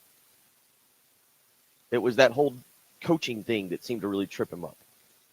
Doesn't make you feel better, I don't think. But also, it's not crazy what you're putting into the draft either. Like, Kentucky's had more players drafted than South Carolina the past few years. I mean, Kentucky's, I don't know, off the top of my head, there's 3 guys that'll be day 2 picks for Kentucky. So, I mean, it's like they're pumping out talent too. Tennessee's always putting guys in the draft, even though they haven't been very good. I mean, it's 5 guys is a lot. If all 5 get drafted, it's kind of a lot. But I mean, Alabama's going to have 5 first-round picks. Right. Okay. But we all agree South Carolina is not Alabama. My point is, like, we say this, and you look at the number of guys, especially over the last 2 years, that have been drafted, and you go, that team won 6 games total in 2 years. That's the product. Like that's where I guess I would go with it, is the number of guys in relation to the number of wins. Like Kentucky's, say what you want. You're right about Kentucky having more guys. Kentucky also has much better records than South Carolina. Yeah. Obviously, Alabama and the caliber of player. I mean, they have blue chip players getting drafted as well from Kentucky. I mean, let's not go too far. Josh Allen was a top 10 pick. Didn't Kentucky win 4 games last year? Let's not go too far here. One of them was against South Carolina. By 30-some odd points, I think. Yeah, well, that has things skewed for sure. Bill, I don't think there's a way to feel good about the Will Muschamp era for Gamecock fans. No. Let's not go back. Let's go forward. All I'm saying is, if you look at that, does it make you feel good about 2021? Because everybody, we talked earlier this week on Monday about the depth at defensive back, and we've kind of talked about, all right, running back looks pretty good with Harrison Lloyd. You do have 2 5-stars with Pickens and Birch. I'm not trying to say, does it make you feel good about the past? Don't worry about. All I'm saying is, do you look at this team and go, you know what? I don't know if they're going to be coached well. I don't know if they're going to be prepared on Saturday. But you know what? There's more talent than a 2-8 team would suggest there is. Well, you can't necessarily say because we've had players drafted the last few years, that means that there's a ton of NFL prospects on the current team. Well, I think there are, but who on this current team has shown enough already to lead you believe that they're on an NFL trajectory? Enagbare is the only one that had to make a decision Kevin to Harris. come back instead of go to the draft. But I mean, yeah, Kevin Harris, but he could. I don't know, maybe not. Running backs are just not that sought after. Okay. He just got snubbed for everything. So, Bill, I think you're right. Moving forward, and this is a weird thing to think about, but I think this is exactly where we are right now with Gamecock football, projecting guys, sending guys to the NFL, and how the Muschamp era will be remembered. It's the exact opposite at Florida. After Will Muschamp left Florida, Jim McElwain came in and won a couple of East championships. And to a large degree, Will Muschamp got the credit for having those players there. And so I feel like Will Muschamp's stock, maybe it's just from the South Carolina fan base standpoint because they wanted to feel a little bit better about it. I don't know. But I feel like maybe even nationally as well, his stock almost rose a little bit because of that. Said, oh, no, actually, there were good guys there. Got to give him credit for that. I feel like here it's going to be the opposite. If Ernest Jones actually does go on to get picked anywhere close to that second round projection from Mel Kiper Jr., goes on to a good NFL career, J.C. Horn is the first cornerback selected or gets taken towards the top of this first round, goes on to a really good NFL career, people will continue to bury Will Muschamp and say, man, the guy just couldn't coach. He had players. He couldn't figure out how to win games. Isn't that where we're at with these guys? Yeah, and again, I'm not trying to – this isn't like a defense of Will Muschamp or anything like that. All I was just asking was, does it make you just feel better? Like was it? I forget. Friday might have been Monday. I forget when we had this conversation about the. No, it was yesterday. I think it was yesterday after the golf tournament. All a blur. Sorry, it's Wednesday. Yeah, it is all a blur. But we were talking about the excitement of South Carolina fans and like where fans kind of stand right now going into the season, and just the general feeling, the positive vibes. All I'm saying is, if you want to be that person, you look at it and you go, "Hey, look, man, we've stunk the last 2 years. We were the worst team in the SEC."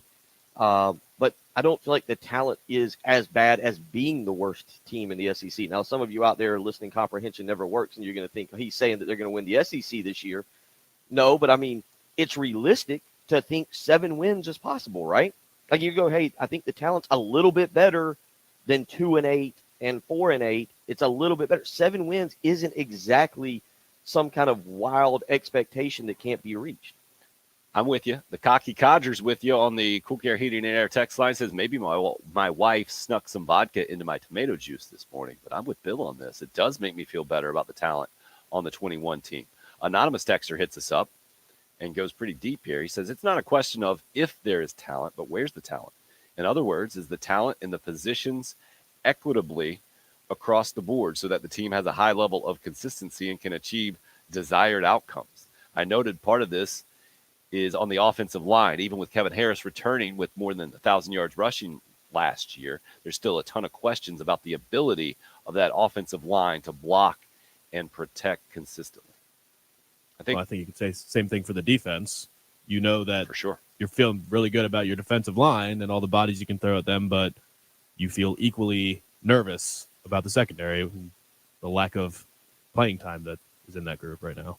I think that 2-8 record as well, we're going to change how we look at that as college football gets back to normal. We're not having 10 conference games because, I mean, just 4 wins doesn't make you feel great. We saw that with the Steve Spurrier era, but just 2-8 just sounds and I think felt just so rough last year. I think the farther we get away from that, the more we'll understand what an anomaly a 10-game conference-only season is for South Carolina football and what that challenge was.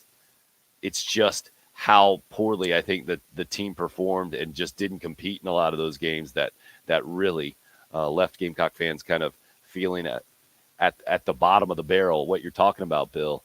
I think the more we get removed from that, the more you hear from a new coaching staff and a new attitude, and then you get to see a game against Eastern Illinois and East Carolina and the whole thing. I think it will be easier to feel better about that talent level, assuming you get to see some results.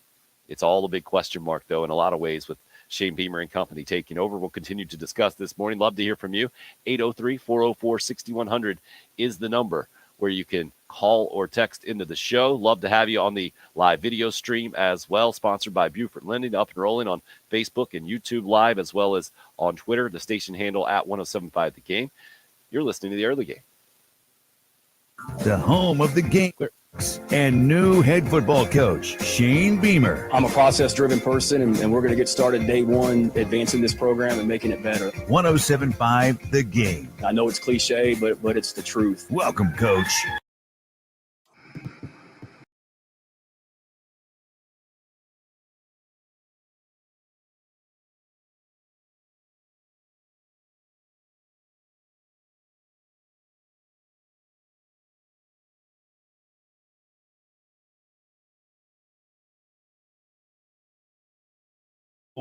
Is ready to use. And now I ask you the big question, is that really a job that you want to do? Do you want to have it messed up and everybody looking at you when you've messed up the chemicals and not done it properly?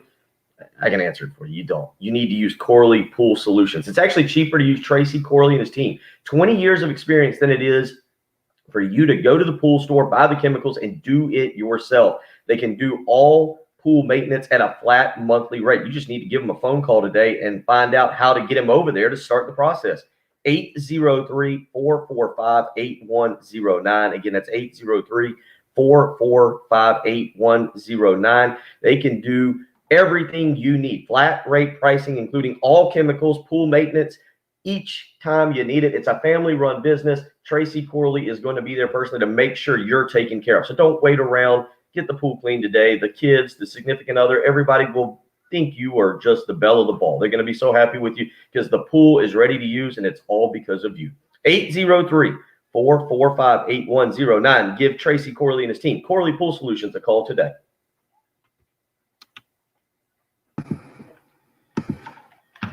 All right, we're gonna have to practice here. We got to find a new. Sun's becoming a little much. Rough life you got there off the lake. It is difficult, but we're gonna see here. Couldn't you just turn your chair? Yeah, that's what I'm fiddling with now, without tripping or messing up any cords.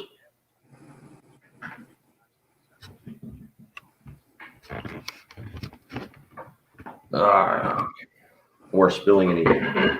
This little kitchen table that I use is about 25 years old. Or actually, I guess it's not that old. No, Cortana, get off of that. Let's see. If you want to get grizzled, read the text line right now, Bill. Did our guy text in? Yep, I knew he would. I did not see that lane. That's hilarious. Check that out. Wait, which one?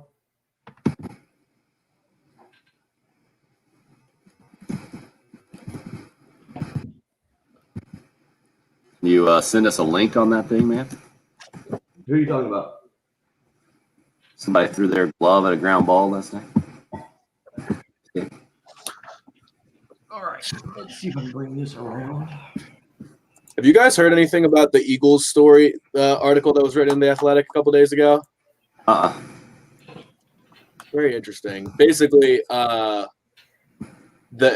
about the unraveling of the last coaching staff. Apparently, the Eagles owner is just basically reads Pro Football Focus every day and is like a giant analytics guy and would just completely berate, not necessarily berate, but he would question Doug Peterson relentlessly after every game, like, hey, why didn't you throw here? Why didn't you do this? Why didn't you do that? And apparently, like, considers himself a draft expert as well, and has like this media room above his garage where he just grinds tape apparently and forced the team.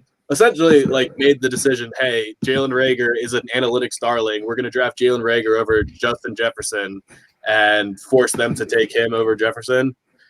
And just it's completely unraveling. Like, their general manager is just a puppet for the owner, and they're both just big analytics guys, and the football people cannot stand it. And it's just a disaster. It's a really interesting article. It's long, but it's pretty funny. I love reading it as a Washington person. Sounds like they're going with the Cowboys model there. Just crush your team.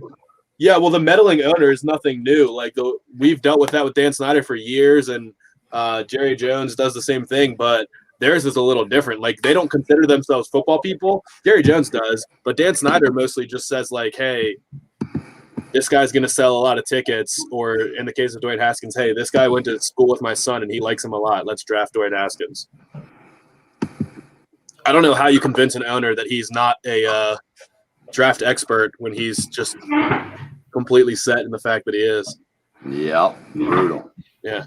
And to be fair, he did win a Super Bowl. The Eagles did win a Super Bowl. So it's hard for a Washington or Dallas fan to be like, look, our owner is actually not the worst. The Eagles have it way worse when they did just win a Super Bowl. Does that look a little bit better in terms of not being blinded by the sun? Oh, it looked fine. When you whoa, that didn't look fine. What show is this? It's gotten warm in here. You putting on something more comfortable now? Just going to the T-shirt. I had the pullover to start the morning. Going to the T-shirt. No, it always looks better when you're looking directly into the sun, but it just stinks for you. Yeah.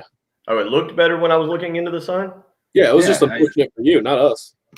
Now you got shadows, but you look a little bit more comfortable. I can go back the other way. That's right, Mark.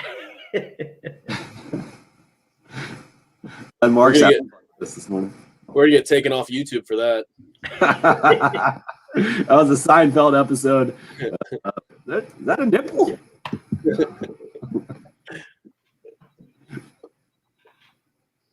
Yeah, it's warming up out there. All right, well, I'll go back to the other setup in a minute after the next break.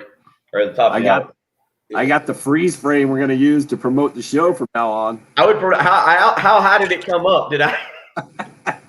Oh, there was some areola involved.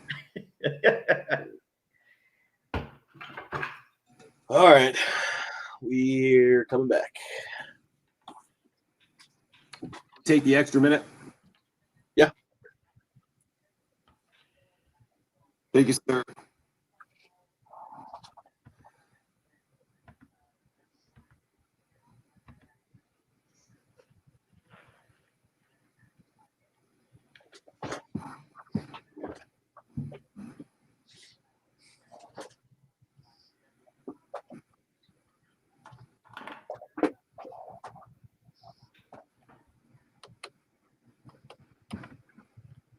You're up.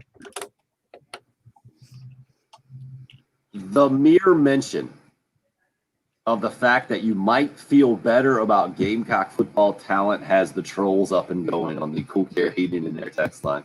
Unbelievable. I mean, what's funny is like the text message we're getting in. I don't think anybody's that dumb. I could be wrong. I think they're messing with us. I think they get the show. I think they're funny. I don't think they're bad. I think they're playing around because we're a funny show. We like to cut up and laugh, and so I don't know. There's nobody that it just we laugh about it all very because you're like clearly they try to be a part of the show, and I appreciate that. Feeling better about the talent of South Carolina football is much different than saying South Carolina football is a supremely talented team ready to contend in the SEC. But when you do see a guy like Mel Kiper Jr. project linebacker Ernest Jones to be a second-round pick, I think it made me start to reevaluate and think, well, really? This is possible? I mean, I think we all agree, like, Ernest Jones is an easy guy to pull for. If you ever heard him talk and watched him play, clearly gave his all every time and was a productive linebacker for the Gamecocks, but just not a kind of a second round kind of guy. Did we consider him substantially more talented than TJ Brunson was? No. They were both just tackling machines. They just racked up a bunch of tackles, each of them. Jones is a little more like thick and strong, and Brunson was better as an outside linebacker or will than he was a Mike, but I didn't think there was a 6-round difference between those two. Well, again, it's Kuiper, and it's you pointed out. I mean, let's not get carried away. What do we got, Patrick? 14 days before the draft. Yeah, just about 2 weeks. Yeah. 10. And Travis said, did you see that Mel Kiper believes the Falcons trade up 4 spots to get Kyle Pitts? Falcons already picking up 4. That's impressive.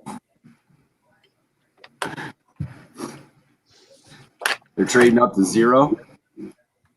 Yeah, I think Travis. I think he's talking about the Cowboys trading up. Falcons already picking up 4. I need to look at his mock draft. Yeah, I didn't actually look at his mock draft, so I don't really like him. So yeah, Patrick's talking about Jeff Lurie, right? Yeah. And Howie Roseman's a good puppet. Let's see. Did he have Cowboys trading before? Oh, he has Miami moving up to 4 to take Kyle Pitts. That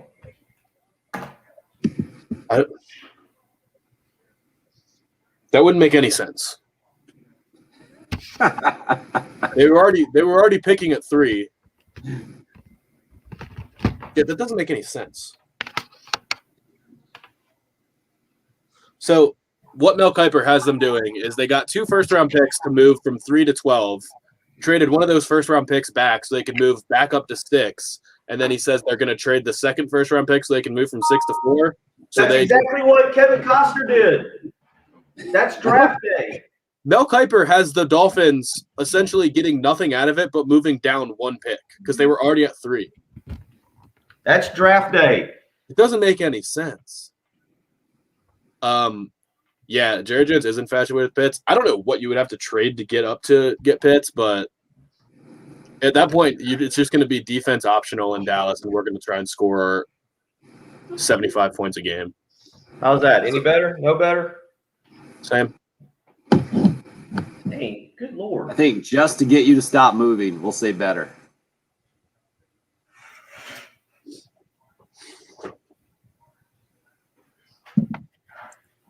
Well, I've been considering this stuff for a while. I'm glad we got it out of our system this morning. Lane, is it a phone versus laptop issue? Why not just put the link right here in the live video chat, man? And we didn't get it. Look at it. 404-6100 is the text line, but you can just put it right here and we can all click on it. I think that's how it can work.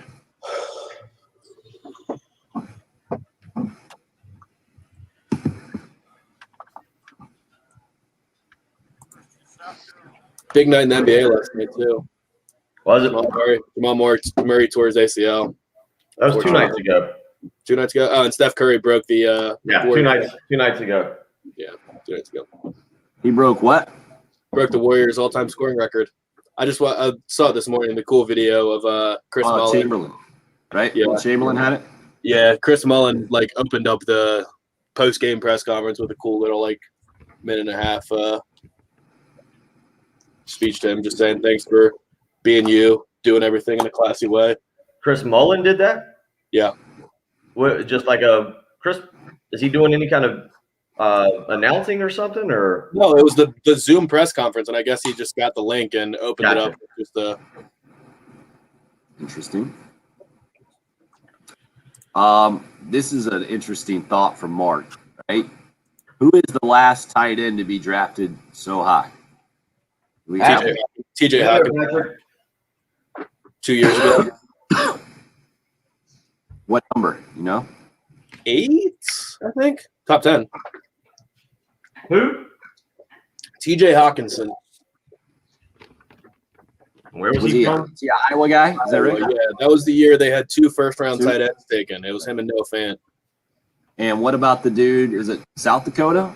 Who's that guy? South Dakota State, right? South Dakota State was for the Eagles.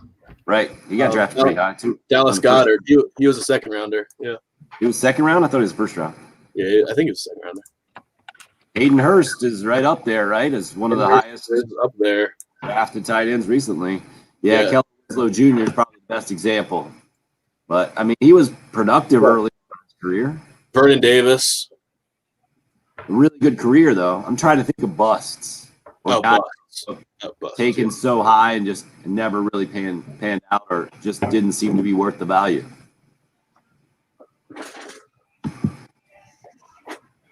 Yeah, but none of them have been. I didn't know we were talking about bust. Yeah, none of them have been terrible. Right. OJ Howard, unfortunately, has just been hurt. He hasn't been awesome, unfortunately, but I think he's really good still, and I would want him on my team. Winslow, he was almost a Redskin. They wanted him really bad, but Clinton Portis told Joe Gibbs that we need to draft Sean Taylor. How many pairs of cheap, like $2.50 sunglasses that have been given to you at a golf tournament or something do y'all own? I own 0 pairs of sunglasses, and I have not owned a pair of sunglasses in 3 years. Really? Yeah. So not even. I mean, these are plastic sunglasses. I think they're 75 cents. A handful. They go to the kids. Yeah. The 1-year-old ends up like chewing them up. The 6-year-old's trying to put them on the 1-year-old yesterday. He wasn't having any. I think there'll be good ones for me to like if I'm like in the lake to wear. That way, if they fall to the bottom of the lake, there's no financial loss there. Right. So I feel like I may now encourage people to just send me their cheap sunglasses. I feel like people are, expecting Pitts to, if he's not a top 5 tight end as a rookie, it's a disappointment. Right. Tight end's probably one of the weakest positions in the NFL right now. Is one of the what? Weakest positions. Really? Like there's probably there's a small handful of teams that are happy with where they're at tight end. I mean, so what's the difference between a small handful and a large handful? Hand size, remember? Thumb to middle finger, I believe, is what it was, or was it palm? It's if you just have the one layer of the palm of your hand versus like a stack and as many as you can hold. If you have to cup it like this to make sure they don't spill. Yeah, but what are you holding? Doesn't it matter how big that is? I'm usually holding M&Ms. M&Ms, it's good. Regular M&Ms or peanut M&Ms? Oh, peanut butter M&Ms. Ooh.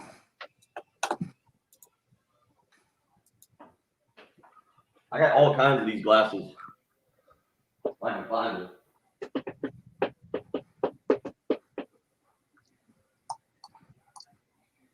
All right, we're back.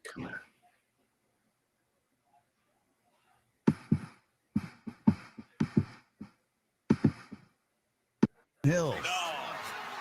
No good. Bill Gunter. Oh, this is terrible.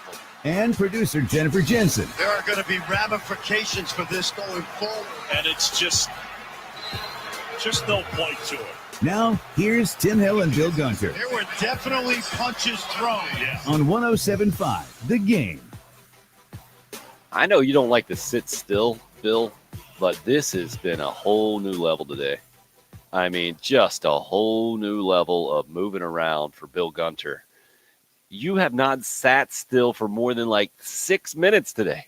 Are you situated yet? You got your sunglasses on finally? You going to be good to go?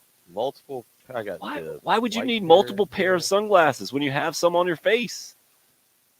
These are off air. These are the kind of the.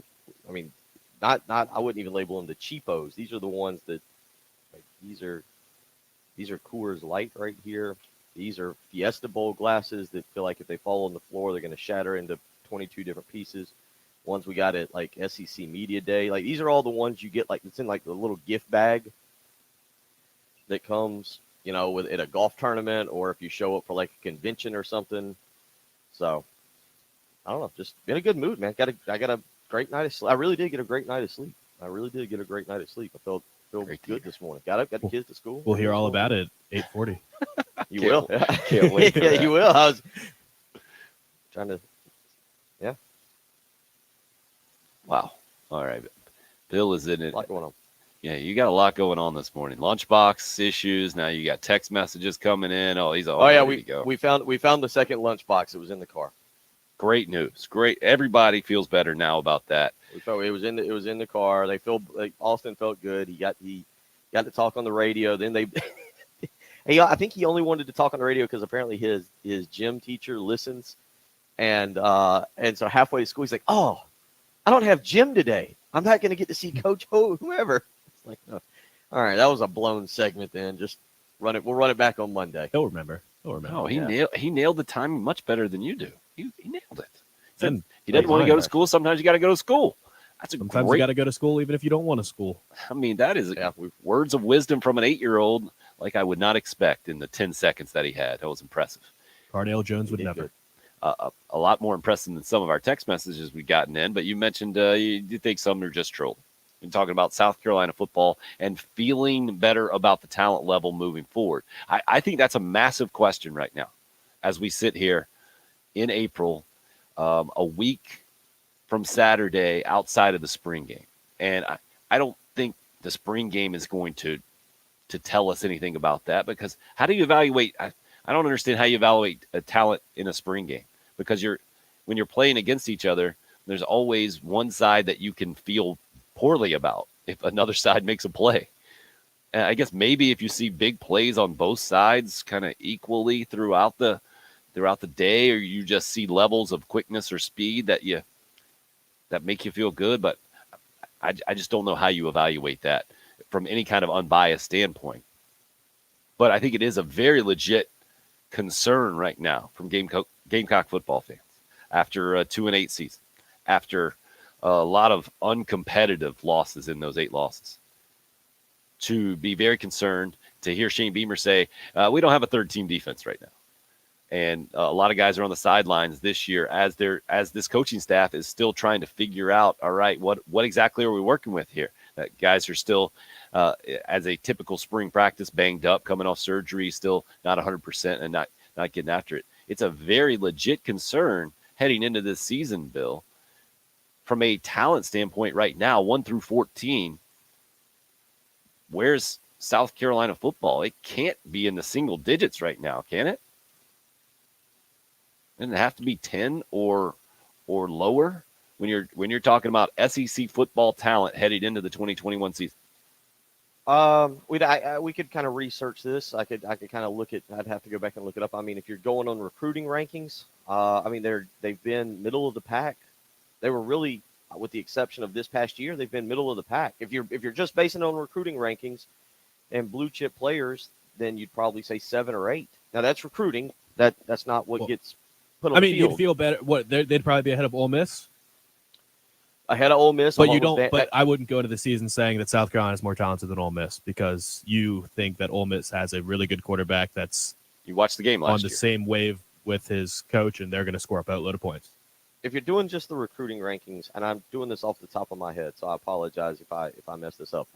If you're just doing recruiting rankings, you'd say they're ahead of Vanderbilt, Mississippi State, Arkansas, Mississippi. That puts you at 9.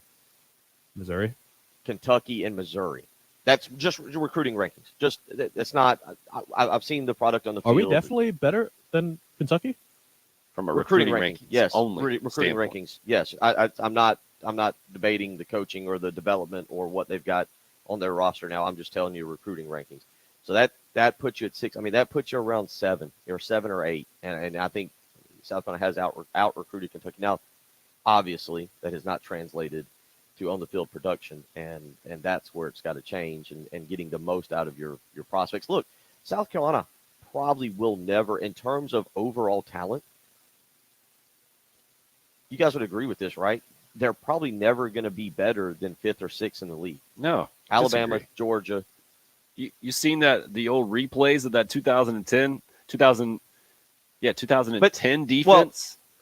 that but popped up. that was coached up. Look, but that was coached up. You've got to coach. Devin Taylor, Antonio Allen's on that defense.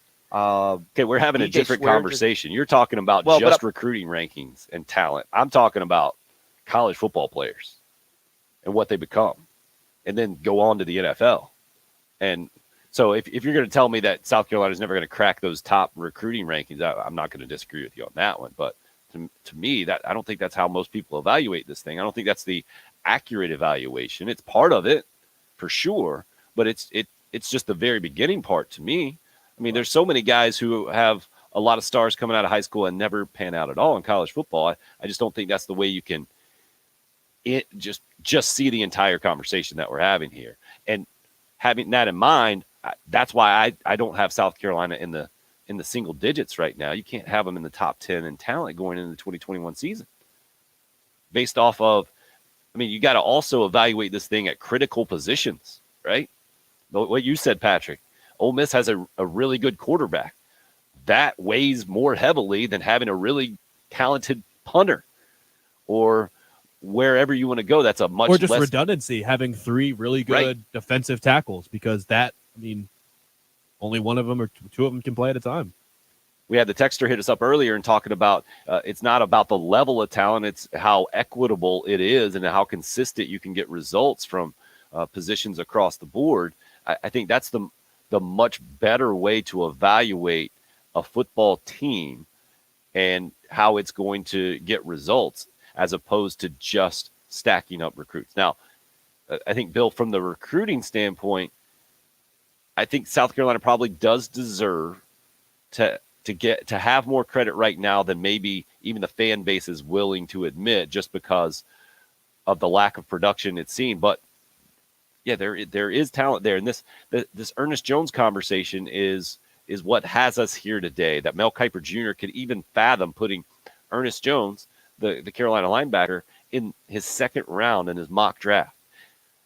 Patrick, you got to feel like he heard something, right? I know you're not a Mel Kiper Jr. fan, but why would he pick Ernest Jones out of everybody, a guy that you said another draft analyst has as his 17th ranked linebacker out there?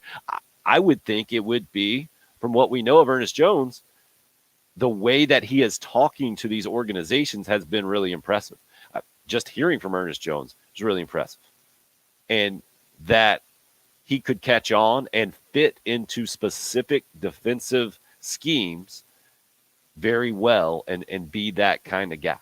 No, you're just not seeing it from an athletic standpoint. Especially make sense. Especially not in that division with, well, he's going to be spying. You can't have him spying Kyler Murray. Like, you need a better athlete to spy Kyler Murray and whoa, that's a bad example. Nobody's spying Kyler. Russell Kyler Wilson, Murray. Kyler Murray, Nobody and does whoever that. the third quarterback might be, Justin Fields. Like, if those are the 3 quarterbacks in your division, you need a freak athlete at linebacker. Yeah, nobody's going to be that guy. Is there a guy out there that can be that guy?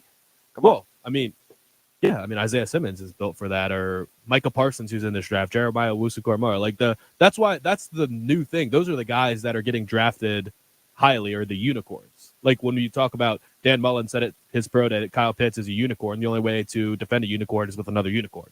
So, I mean, the best athletes in football are tight ends now, like Kyle Pitts, and linebackers like Micah Parsons, like Isaiah Simmons, like freak shows from a size and speed. Patrick, you just had, hold on. I think Bill just had the mental image of a unicorn fight, didn't you? Defending unicorns with you. I'm sitting here thinking, where are we going with this show? And Ernest Jones is the opposite of a unicorn. But He is a hold up. linebacker. Aren't the unicorns, which is now the official mascot of the early game, isn't the unicorns drafted in the first? Like, we are still talking second round. The guys second rounders are starters, day one starters in the NFL. Guy you just said, Parsons, and I think Parsons' biggest issue is that he opted out now, or he was part of. You said some bullying. Parsons might. I mean, they might prove to not be issues at all, but just there's potential red flags. It's also going back from, it was a weird situation. He was supposed to go to Ohio State. Apparently, a game day was at Ohio State when he took his visit, and the coaches introduced him to Herb Street or somebody like that. I remember he that. was not allowed to go to Ohio State after that. A weird situation, but he could still very well be a top 10 pick because he is just so good. I'm just saying, and I think the other part is, and we've seen this. I think for South Carolina fans, Ronaldo Balkman is the best example of one franchise, one one franchise seeing something in you that nobody else sees and thinking that they're getting a steal. Now, maybe the NFL draft's different. The Rams should realize, hey, we can get him in the 4th round and not in the 2nd round. We don't have to spend the 2nd round pick. It's interesting. I'm with Tim. I don't know why to get your mock draft attention, you would put a guy up into the 2nd round, much less a guy from South Carolina to draw attention. But I'm with Tim. I feel like Mel Kiper got sent bad information, or he got a spam email and just ran with it. Or just is reading stats, or just he's trying to just force a fit there, because I mean, I have to check, but I think he had the main top linebackers. I mean, it's Micah Parsons, it's Jeremiah Wusu-Koroma from Notre Dame, it's Zaven Collins, freak athlete out of Tulsa, Nick Bolton from Missouri, who, if you watch Missouri play, is just absolutely everywhere. You couldn't not see number 32 making a tackle when they played at Williams-Brice this year. And Jamin Davis from Kentucky is a freak show. Jabril Cox from LSU. Those are the main, I think, 5 or 6 guys. Somebody just texted in, Chaz Surratt said freak athlete. Chaz Surratt, not a freak athlete, was actually below 50th percentile in almost every physical category, but he did just start playing linebacker 2 years ago, so he has a ton of potential, and I actually like him. He's just not a freak athlete. Oh, that's Patrick Perrette. It is glory right there, breaking down the NFL draft. Filling in for Jen this morning, producing from the Herndon Chevrolet Studios in downtown Columbia, @_Patrick Perrette. If you want to follow him on Twitter, you can also watch our live video stream there on the station handle @1075 The Game. That live stream sponsored by Buford Lending. Bill Gunter, @Will Gunter with 1L. I'm @Tim Hill 1075. Just wanted to make sure you knew, if you're just hopping in your car maybe or headed off to work and didn't keep track of it last night. Gamecock baseball, easy 9-0 win against Charleston Southern. Don Staley recapping the season yesterday with a press conference and mentioning that it just wasn't meant to be this year, with that close loss in the Final Four. And then now I think a lot of the focus is on next season and getting back there, and 10 McDonald's All-Americans will make up the roster for her team next year, with 4 coming in. And she's basically giving the same pitch, Bill, we mentioned it while you were gone a little earlier in the show, that John Calipari gives to his recruits, that you come to South Carolina now to practice as much as you do to play in games, because you're going to be practicing against the best in the country, and that's going to develop you more aptly for the professional game. And that's part of her deal. She talked about it yesterday and was also asked if she had any interest in coaching in the WNBA or possibly coaching men's basketball teams. And she said she does not, and she's good where she's at, and nothing to worry about that from that perspective. I think if you're a Gamecock fan, we'll continue to discuss this morning as we roll on here in hour number 3. 803-404-6100. Would love to hear from you. We see you on the Love Chevy phone lines. Why don't we get out to Kelvin real quick on Gamecock football? Talked to Kelvin a little bit yesterday on the Love Chevy phone lines, and you mentioned how optimistic you were. Is that optimism continuing today, sir, I'm guessing?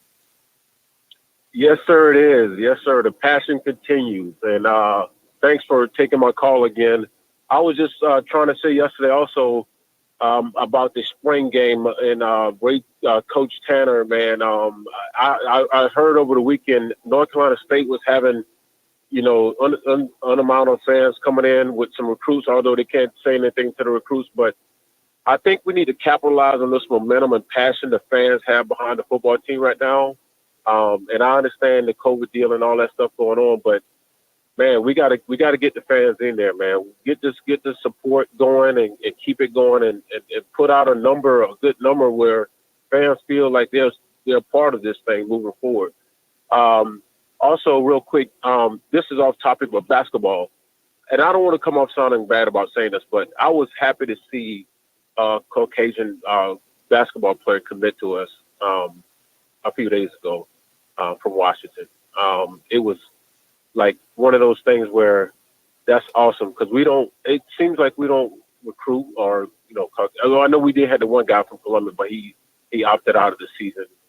But it was good to see the young man be a part of the basketball program, and with some diversity and stuff like that. That's good from optics, and it's good to have that parity on our team like that.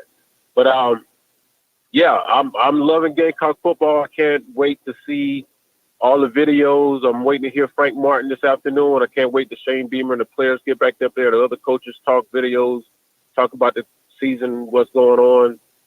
Go Gamecocks. Thanks, guys.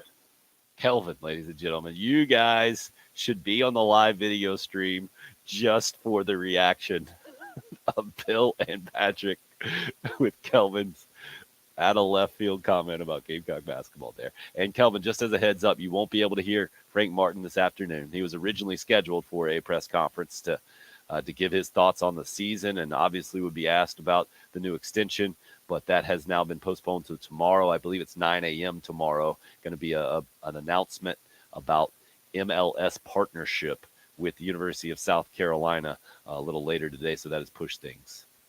And he's brought that up 2 days in a row about recruits at spring games. South Carolina is expecting some recruits at the spring game, so that they are no different than anybody else. But just wait, once again, but wait, there's a dead period.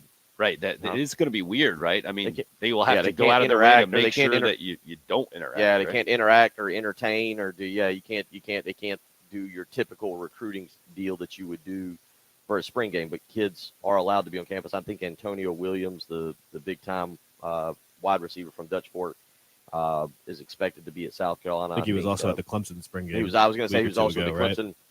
Yeah, that's where I was going to go with that. He went to Clemson. So, yeah, and there are kids expected. I think Grayson Maines, the commitment is coming down, and the commitments, or the recruits, I guess, they can kind of do their own thing, and maybe like what is it? You got Anthony Rose, who probably won't be there from Miami, too far of a trip, but Grayson Maines, he could hypothetically get a bunch of them together, and he could explain why he's committed and show them around.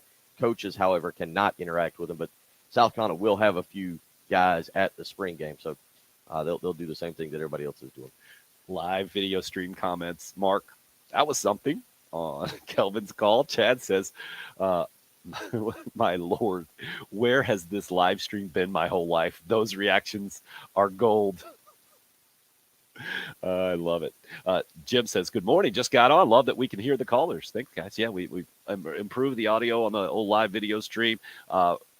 Appreciate you guys being a part of that. Appreciate you listening on the air. How about Riza? I think is how you would pronounce this, right? Maybe Riza. I would say Riza. It says watching from the Philippines. That branching out. Impressive. It's an international sensation here this morning. We'll bring it back a little bit more local. Breakdown. Let you hear some of what. I don't know if I've ever heard Tommy Mooney sound happier. He's had some great iconic calls in his Gamecock baseball play-by-play and color analyst career. He was doing the play-by-play last night when a grand slam flew out of Founders Park, and you got to hear the call. That's coming up next, as well as, well, who knows what kind of reactions we'll get from the Love Chevy phone lines. You're listening to the early game here on 107.5 The Game. The home of the Gamecocks and new head football coach, Shane Beamer, 107.5 The Game. Today is an absolute dream come true. Not just to be a head football coach in the Southeastern Conference, but to be the head coach at the University of South Carolina. So it's getting a little warm, you may have noticed. And if you're on the live stream, you really noticed this morning because I had a kind of a pullover to start. I was wearing a pullover to start the day. I took it off. It grabbed my undershirt and pulled that up a little bit. And then Tim and Patrick and the live streamers all commented on that. But I wanted to cool down. And not only did I need to take the pull off, I went and turned the air conditioner on. I can trust my air conditioner. I know that it's going to work. Why, you ask? Because I had the great folks, Roy and Dana, their entire team from AAA Heating and Air out to make sure that everything was in working order. I don't want to just be hot. I don't want my kids to be hot during a Columbia or Lexington summer. AAA Heating and Air has come out and taken care of me. A family-run business. They will do the same for you. And if they find something wrong, that's terrifying, right? Heating and air units are expensive. That's not really where you want to put your money. You like to be able to take vacations. Well, guess what? AAA Heating and Air, they'll take care of you. If they find something wrong, if you've got to get a new heating and air unit, they'll pay you $1,500 to take your old unit away and then give you 0% financing and no money down on a brand new unit. It's a family-run business. I trust them. I love them coming out. I love being able to talk to them, whether it's Gamecock football, whatever it may be. They talk to me. They treat me like I'm one of the family, and they'll do the same for you. 803-677-1500. Again, 803-677-1500. Telling you, summer is coming. I feel like I'm on that show Game of Thrones right now, where I'm saying winter's coming. It's the opposite. Summer is coming. It's going to be hot. It's going to be sticky. You're going to want your air conditioner working. Don't wait around. Don't get caught up in having an air conditioner that's not working on a night you really want it. 803-677-1500. Call AAA Heating and Air today. Get them out to your house and tell them Bill Gunner sent you.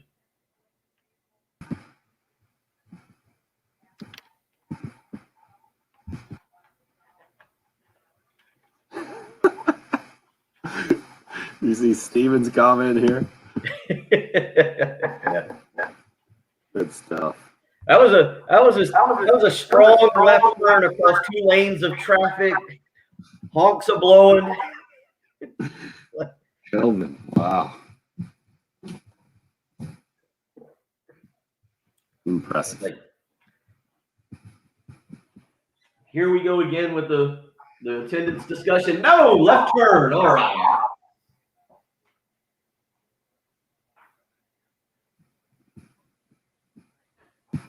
Yep, Travis, if you guys didn't see last night, College of Charleston, Chad Holbrook, win against Clemson. Patrick, your mic is muted, by the way.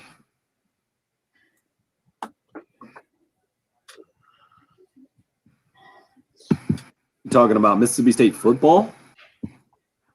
No way. That would be really weird.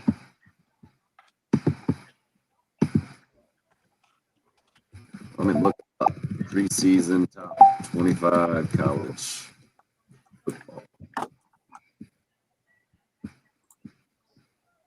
This is really dumb, I think, this April, but it would be especially dumb if Mississippi State was in there.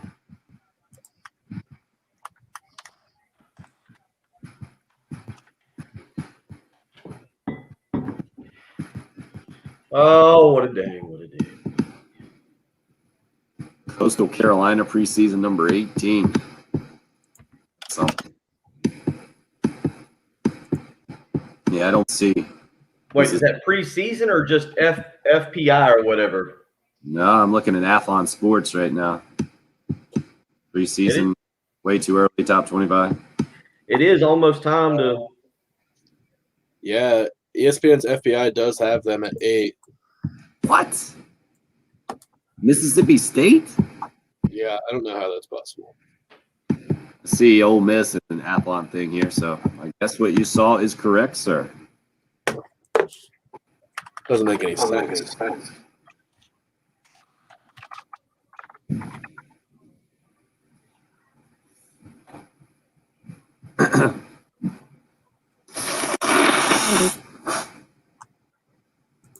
Badminton mute on that one.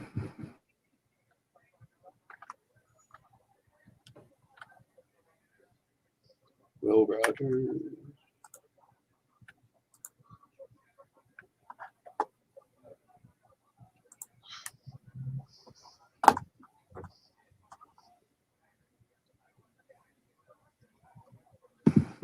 I didn't know this until I heard Ray Tanner telling Jay and Pearson this the other day, that season ticket holders get their seats until the 4th inning, basically. And then that's when the students can come sit in those seats at Founders Park if they're not taken up. So that's been part of the issue, I think, of the heckling. Oh, really?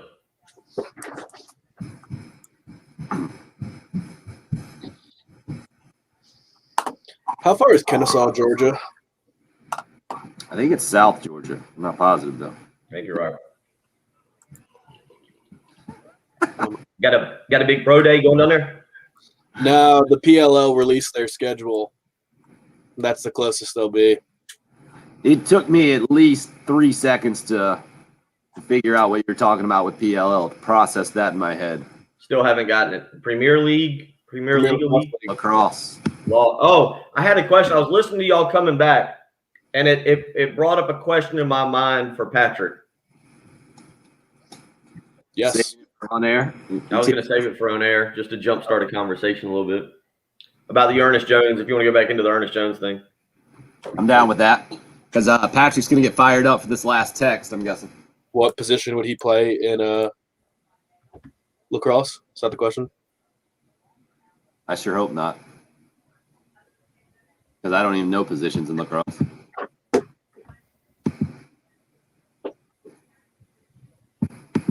Oh yeah, this guy's an idiot. I knew that would get you going. Yeah. Sweet.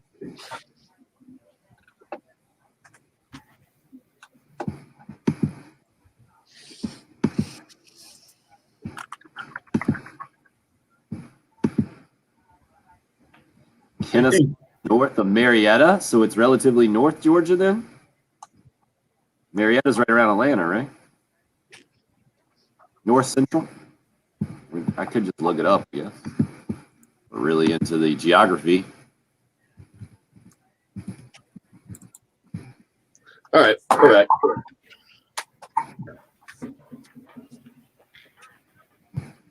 Zoom out, zoom out. You're up.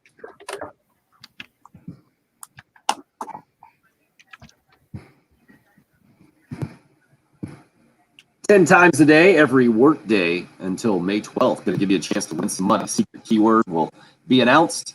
Then you just text it in at 95819. So those keywords change every hour from 8 a.m. to 5 p.m. The text number does not. 95819. Go ahead and lock that thing down if you are a listener and you like money. Get a chance to qualify to win $100. Every winner entered into a drawing for the grand prize of $25,000. It's $25K workday payday right here on 107.5 The Game up through May 12th is where we're at on that. And where we're at on the show from a content standpoint has been much less scatterbrained, I think, than yesterday. We got all over the place. I think today the only real detour we've taken was Bill's lunchbox saga a little earlier, and then his trying to figure out how to keep the sun out of his eyes. That sound about right to you guys at this point? Yeah. The news that popped out yesterday from the latest mock draft for Mel Kiper Jr. has been a large part of our conversation because it had Ernest Jones, the Carolina linebacker, as a second-round pick. And Mel Kiper Jr. is the only guy we found that has Ernest Jones going even north of, what, the 6th round? The 5th round, maybe? Mm-hmm. And that's why it kind of came out of nowhere. And I think a texter has it a bit confused. Got a couple things confused. Okay, first of all, let me start on the positive side. Andrew says, I'd rather hear Patrick Perrette analyze NFL talent than anyone on the major networks. So clearly, Andrew is related to Patrick in some way. Confirmed or unconfirmed right now, Patrick? Just understands good draft breakdowns when he hears them. Okay. Texter feels a little differently. Cool Care Heating and Air text line 803-404-6100. I know that this broadcasting team sees the local players more than the national guys, but your declarations that a player is or is not something should be tempered. None, in all caps, of you would have put Darius Leonard or Javon Hargraves as a day 1 or day 2 draft pick. Walk-ons in college, undrafted free agents, make it big, and none of us know what pushes unheralded players to greatness any more than we know when a heralded player is going to be a bust. Give our local players some encouragement when they get positive press, not this beatdown that Ernest Jones just got. All right. Who wants to start? Clearly you do. Go ahead. Yeah, I do want to start. First of all, we do see them more. And if anything, we prop South Carolina players up more than national guys do and point out when they're being underrated. Example, second of Patrick, all, when do you have J.C. Horn selected in this NFL draft? I put him number 12 to the Eagles. Okay, please continue. Yeah. What are you talking about, Javon Hargraves and Darius Leonard? Everyone was on Darius Leonard because he's a freak athlete and has crazy measurables. And they were both those guys you named were day 2 picks. So I don't even know. I'm just to help you. I'm looking at it. His draft profile from NFL.com. Lance Zierlein. Yeah. Are you familiar with him? Yeah, Lance Zierlein. Yeah. Yeah. He had him draft projection rounds 2 or 3. I mean, I don't know what. So people did have him picked. People did have him picked in the 2nd or 3rd round. Everyone saw them as day 2 picks. I don't even know where that came from. So, jaded South Carolina State fan. I don't know. I've never mentioned Darius Leonard on this show in anything but a positive light, if I've even mentioned him at all. And I don't know. Is his point that Ernest Jones is heralded or unheralded? I can't even tell because he is unheralded. I think I think the point, and I think you might be right about the sensitive South Carolina State fan, the fact that you and we didn't talk them up as much as we should have maybe, and didn't see how good of players they were during their time. We only said good things about him. We just said that it's surprising because his athletic measurables are not that of what you normally see of a first or second round pick. Like, they're not similar to Darius Leonard's measurables.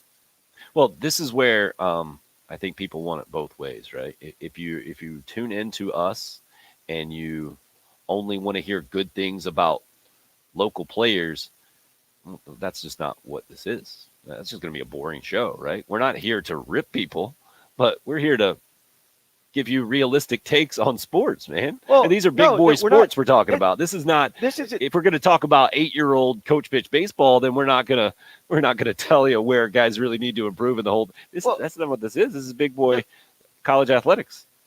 No, this is all we're discussing is the fact that Ernest Jones, by every other person, has been projected as 6th to 7th round to undrafted.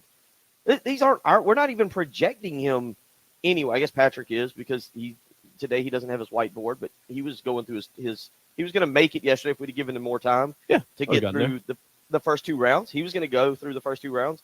But all we're doing with him, and I don't think we've beaten him down. I think that's being a little sensitive there, but we haven't beaten him down. We're just talking like compared to everybody else, Mel Kiper came out of nowhere. If anybody's being beaten down, it's poor Mel Kiper, who's 60 years old and is just taking a beating this morning from the early game for never. Patrick's got we talked about Patrick's got a sheet in his wallet that he pulls out with all of Mel Kiper's terrible picks, wrong things. Yeah, awful takes in the past. Mel Kiper, you should be defending Mel Kiper. Mel Anonymous Kiper, texter.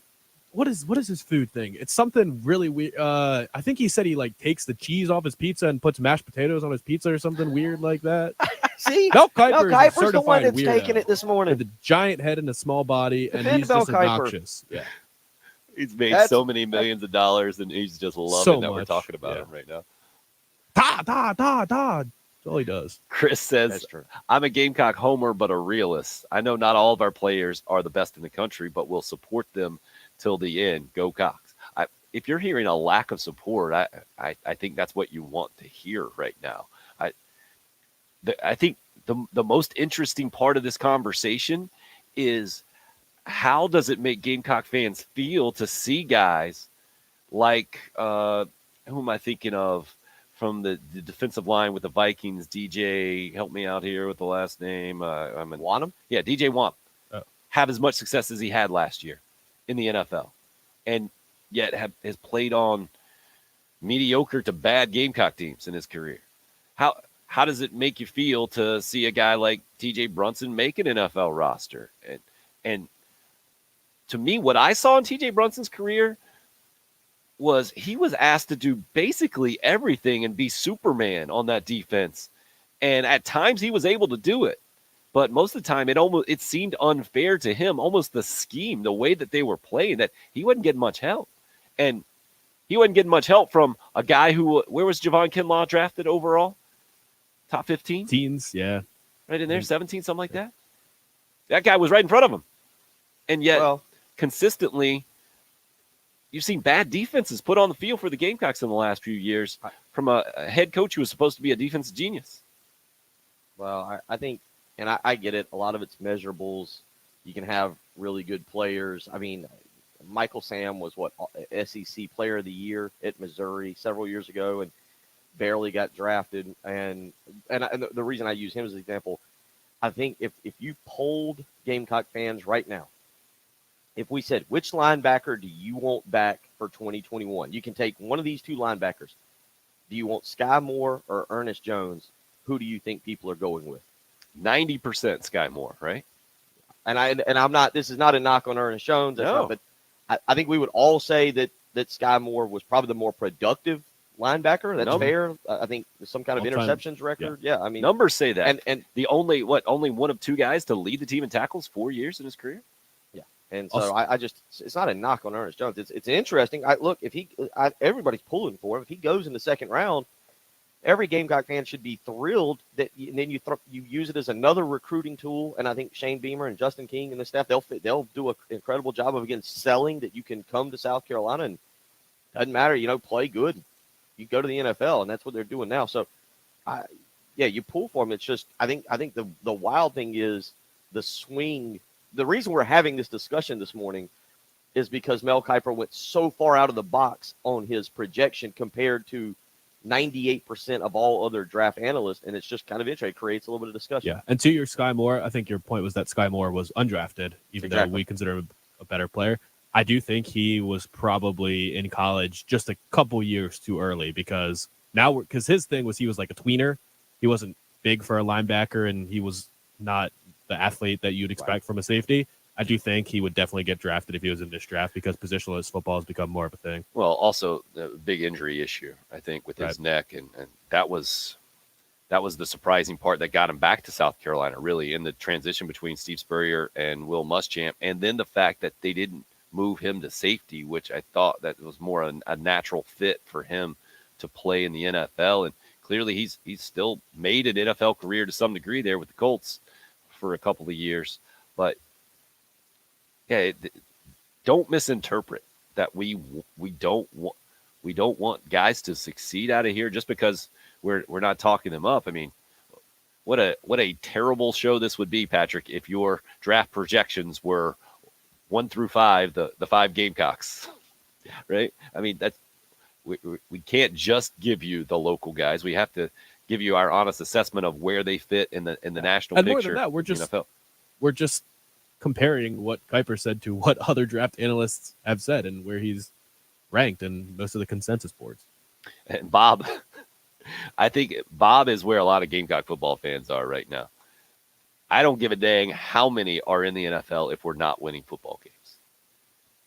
And I think that might be even more frustrating if you're pumping out NFL talent and not winning football games. And that's why I think it's a weird spot to be in for former Gamecocks right now in the Will Muschamp era. It's only going to be frustrating for Gamecock fans to see them have a bunch of success in the NFL. Especially maybe outside of a guy like Kevin Harris, who at least was really, really productive last year on the field for the Gamecocks. But maybe not. I mean, Shi Smith was really productive on the field for the Gamecocks, but I think it just adds ammo to the Will Muschamp dislike. We'll just go dislike. But I don't think you get upset with the player or with anything like that. I think it just adds to where everybody feels right now with the previous regime. But maybe even to your excitement for the current coaching staff. And that's why I brought up how you feel.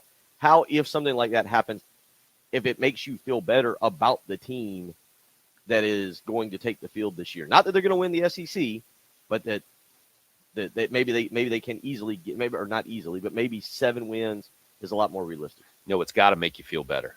And this will take us to our final break. Tommy Moody's call of a grand slam last night.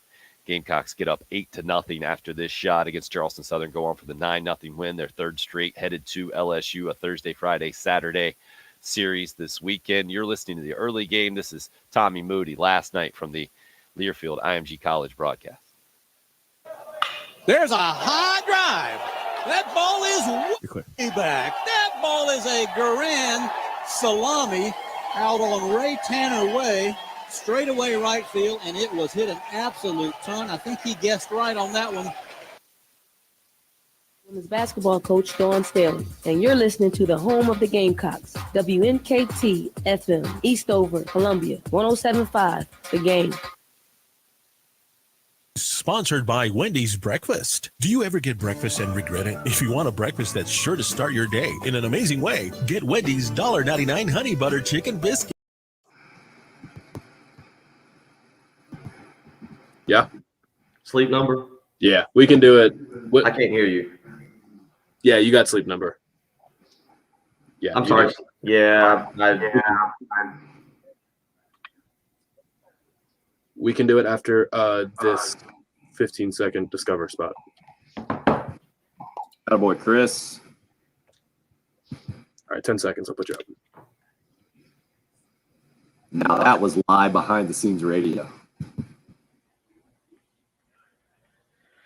A lot of energy on the show this morning. You've been able to hear it. It all really kind of started with a great night of sleep from me. I was able to wake up rested, refreshed, ready to go. Had the sleep number bed. It was a long weekend, and last night I got a fantastic fantastic night of sleep. Woke up ready for the Wednesday morning show. Had to get the kids off to school. I'm telling you, you get a great night of sleep. You wake up ready to go each and every day as well. Put the sleep number setting on 60 last night. It was phenomenal. Right now, proven quality sleep is life-changing sleep. Sleep Number is introducing the new Sleep Number 360 P5 Smart Bed, Queen Bed, now $1,799. 2 Sleep Number stores to choose from to go check out this incredible deal. One in Irma and Harbison Boulevard, across from Buffalo Wild Wings. The other in Columbia, 2 Notch Road, across from Sand Hills Mall. You can visit them on the web, sleepnumber.com. Again, as you heard me talking about, it's Wednesday morning. I woke up, I'm rested, refreshed. I was ready to go. It's all because of a great night's sleep, and it's proven. Quality sleep is life-changing sleep. Check out that new Sleep Number 360 P5 Smart Bed. You can buy a queen bed right now, $1,799. It'll change your life. I'm telling you. Make the switch to Sleep Number today and find out what a great night's sleep is truly like. Clear. All right. Sorry about that. Totally froze on the call too with the audio. I meant to switch to. I wanted to go to talk to you, but I was still on the audio on the headset. I was like, oh, he's not gonna be able to. Because Patrick was like, he's looking at you, ready to. Yeah, as soon as I like put it down and I like looked at my phone and I for some reason I was like, oh, 8:40, I got one, and I couldn't get back to it fast enough.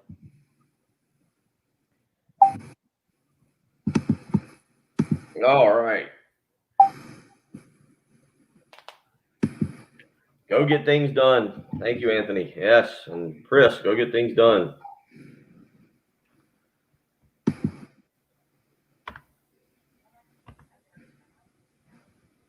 I haven't really looked to see. I haven't been on Twitter or anything this morning. It's been a busy morning. You've been all over the place, man. We have been. Attaboy, Anthony. Appreciate it, sir. Attaboy, Chris. Good luck with that. We did teamwork there. Cool. Shane Beamer putting out an old Gamecock CD, social media. Why was I told what Citadel Furman square is on the text line? No clue. Does he think I'm Pearson and went to Furman? I think maybe. Yeah, probably so. I think, didn't he say real world or something? Just a world reminder? I think he meant to say real world reminder as opposed to like mock drafts, maybe. His actual. That would be my guess. Or maybe he thinks that since I'm producing, I'm the only one that sees the text line. I don't know.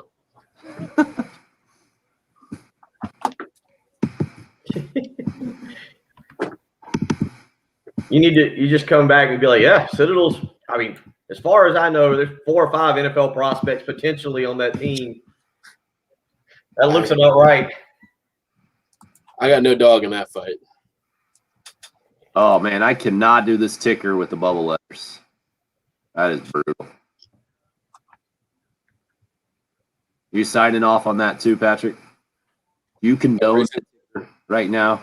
We can rotate the bubbles. We should be able to do the ticker in a different font than the rest. That would be big time. We're about to come back. This dude must be a Citadel grad because he just texted Heat the score on Monday. I mean, I'm pretty sure that was Jay and Pearson, 344. That's why I was thinking he might think I'm Pearson and is rubbing it in because Pearson's a Furman alum and he's a Citadel alum.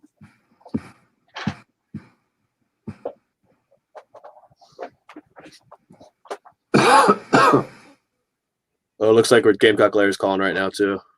What was that? Looks like Gamecock Larry's calling right now. I'll answer it. Oh, beautiful. You're up.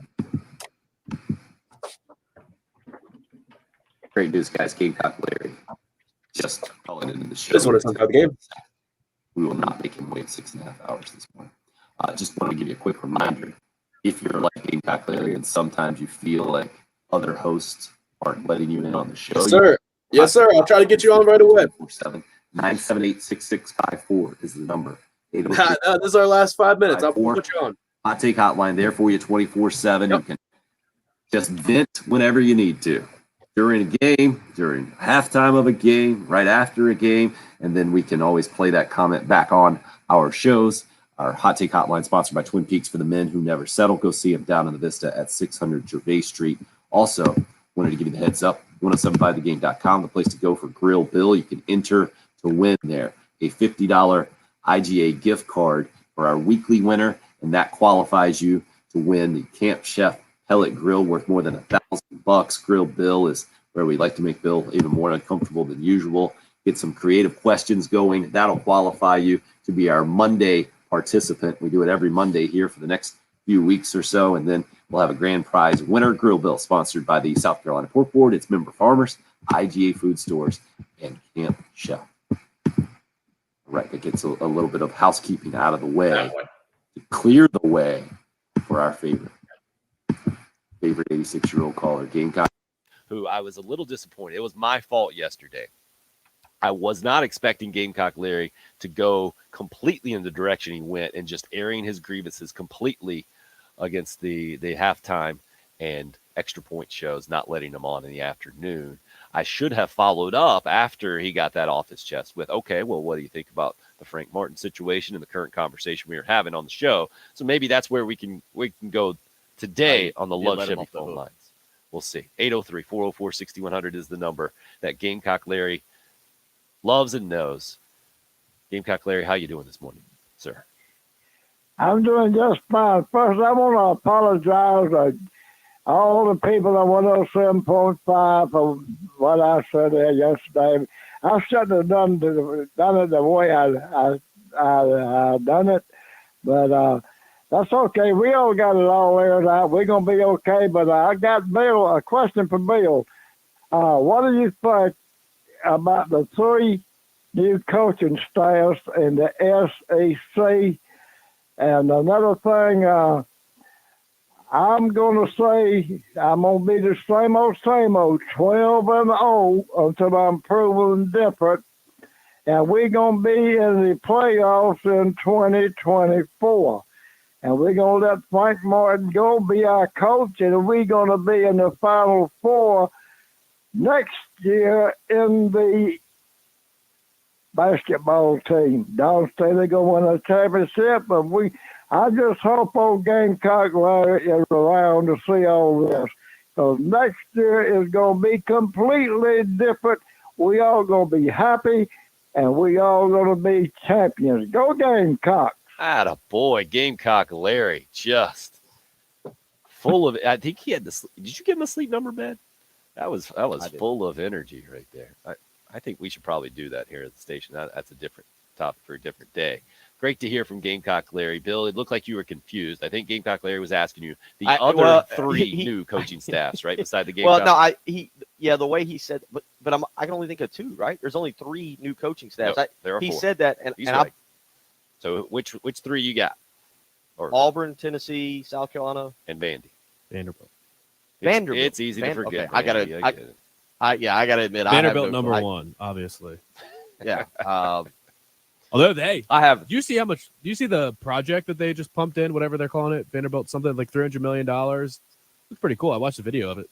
Did you? Tell us more. I don't even understand what you're saying, even after you just described. I don't know. I was just watching on my YouTube page one day. It popped up Vanderbilt press conference, and I clicked on it for a second, and it said the Vanderbilt project or something like that. And I think they pumped in like $300 million to upgrade all their athletics facilities and things like that. They're making a big financial commitment. They don't want to be nerds anymore.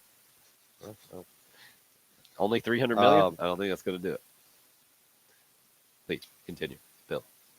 Let's go through the coaching staff. We'll leave Vandy out, or you want to touch on? No, I mean, I think he was asking me to rank those 3. I'd go Auburn at 1, Tennessee. I don't particularly Tennessee's. I'm not impressed with. Who knows? Josh Heupel. I think that's a wild hire. I hate that we don't have more time just to go through that. I guess that'll be a summertime topic. And then I'm not even gonna lie. I have no. It's Clark Lee. Yeah, Lee, right? It's his last name. Yeah, it's Vanderbilt. Notre Dame. Originally at Notre Dame. Yeah, I think he's a Vanderbilt alum. Right.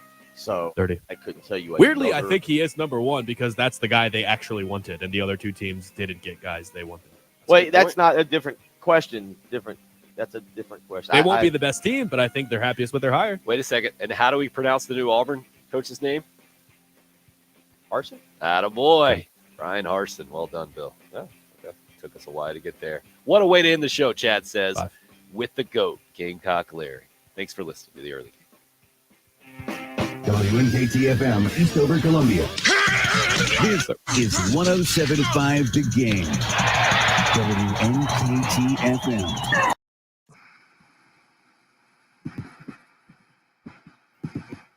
Yeah, I couldn't think of Vanderbilt when he said that.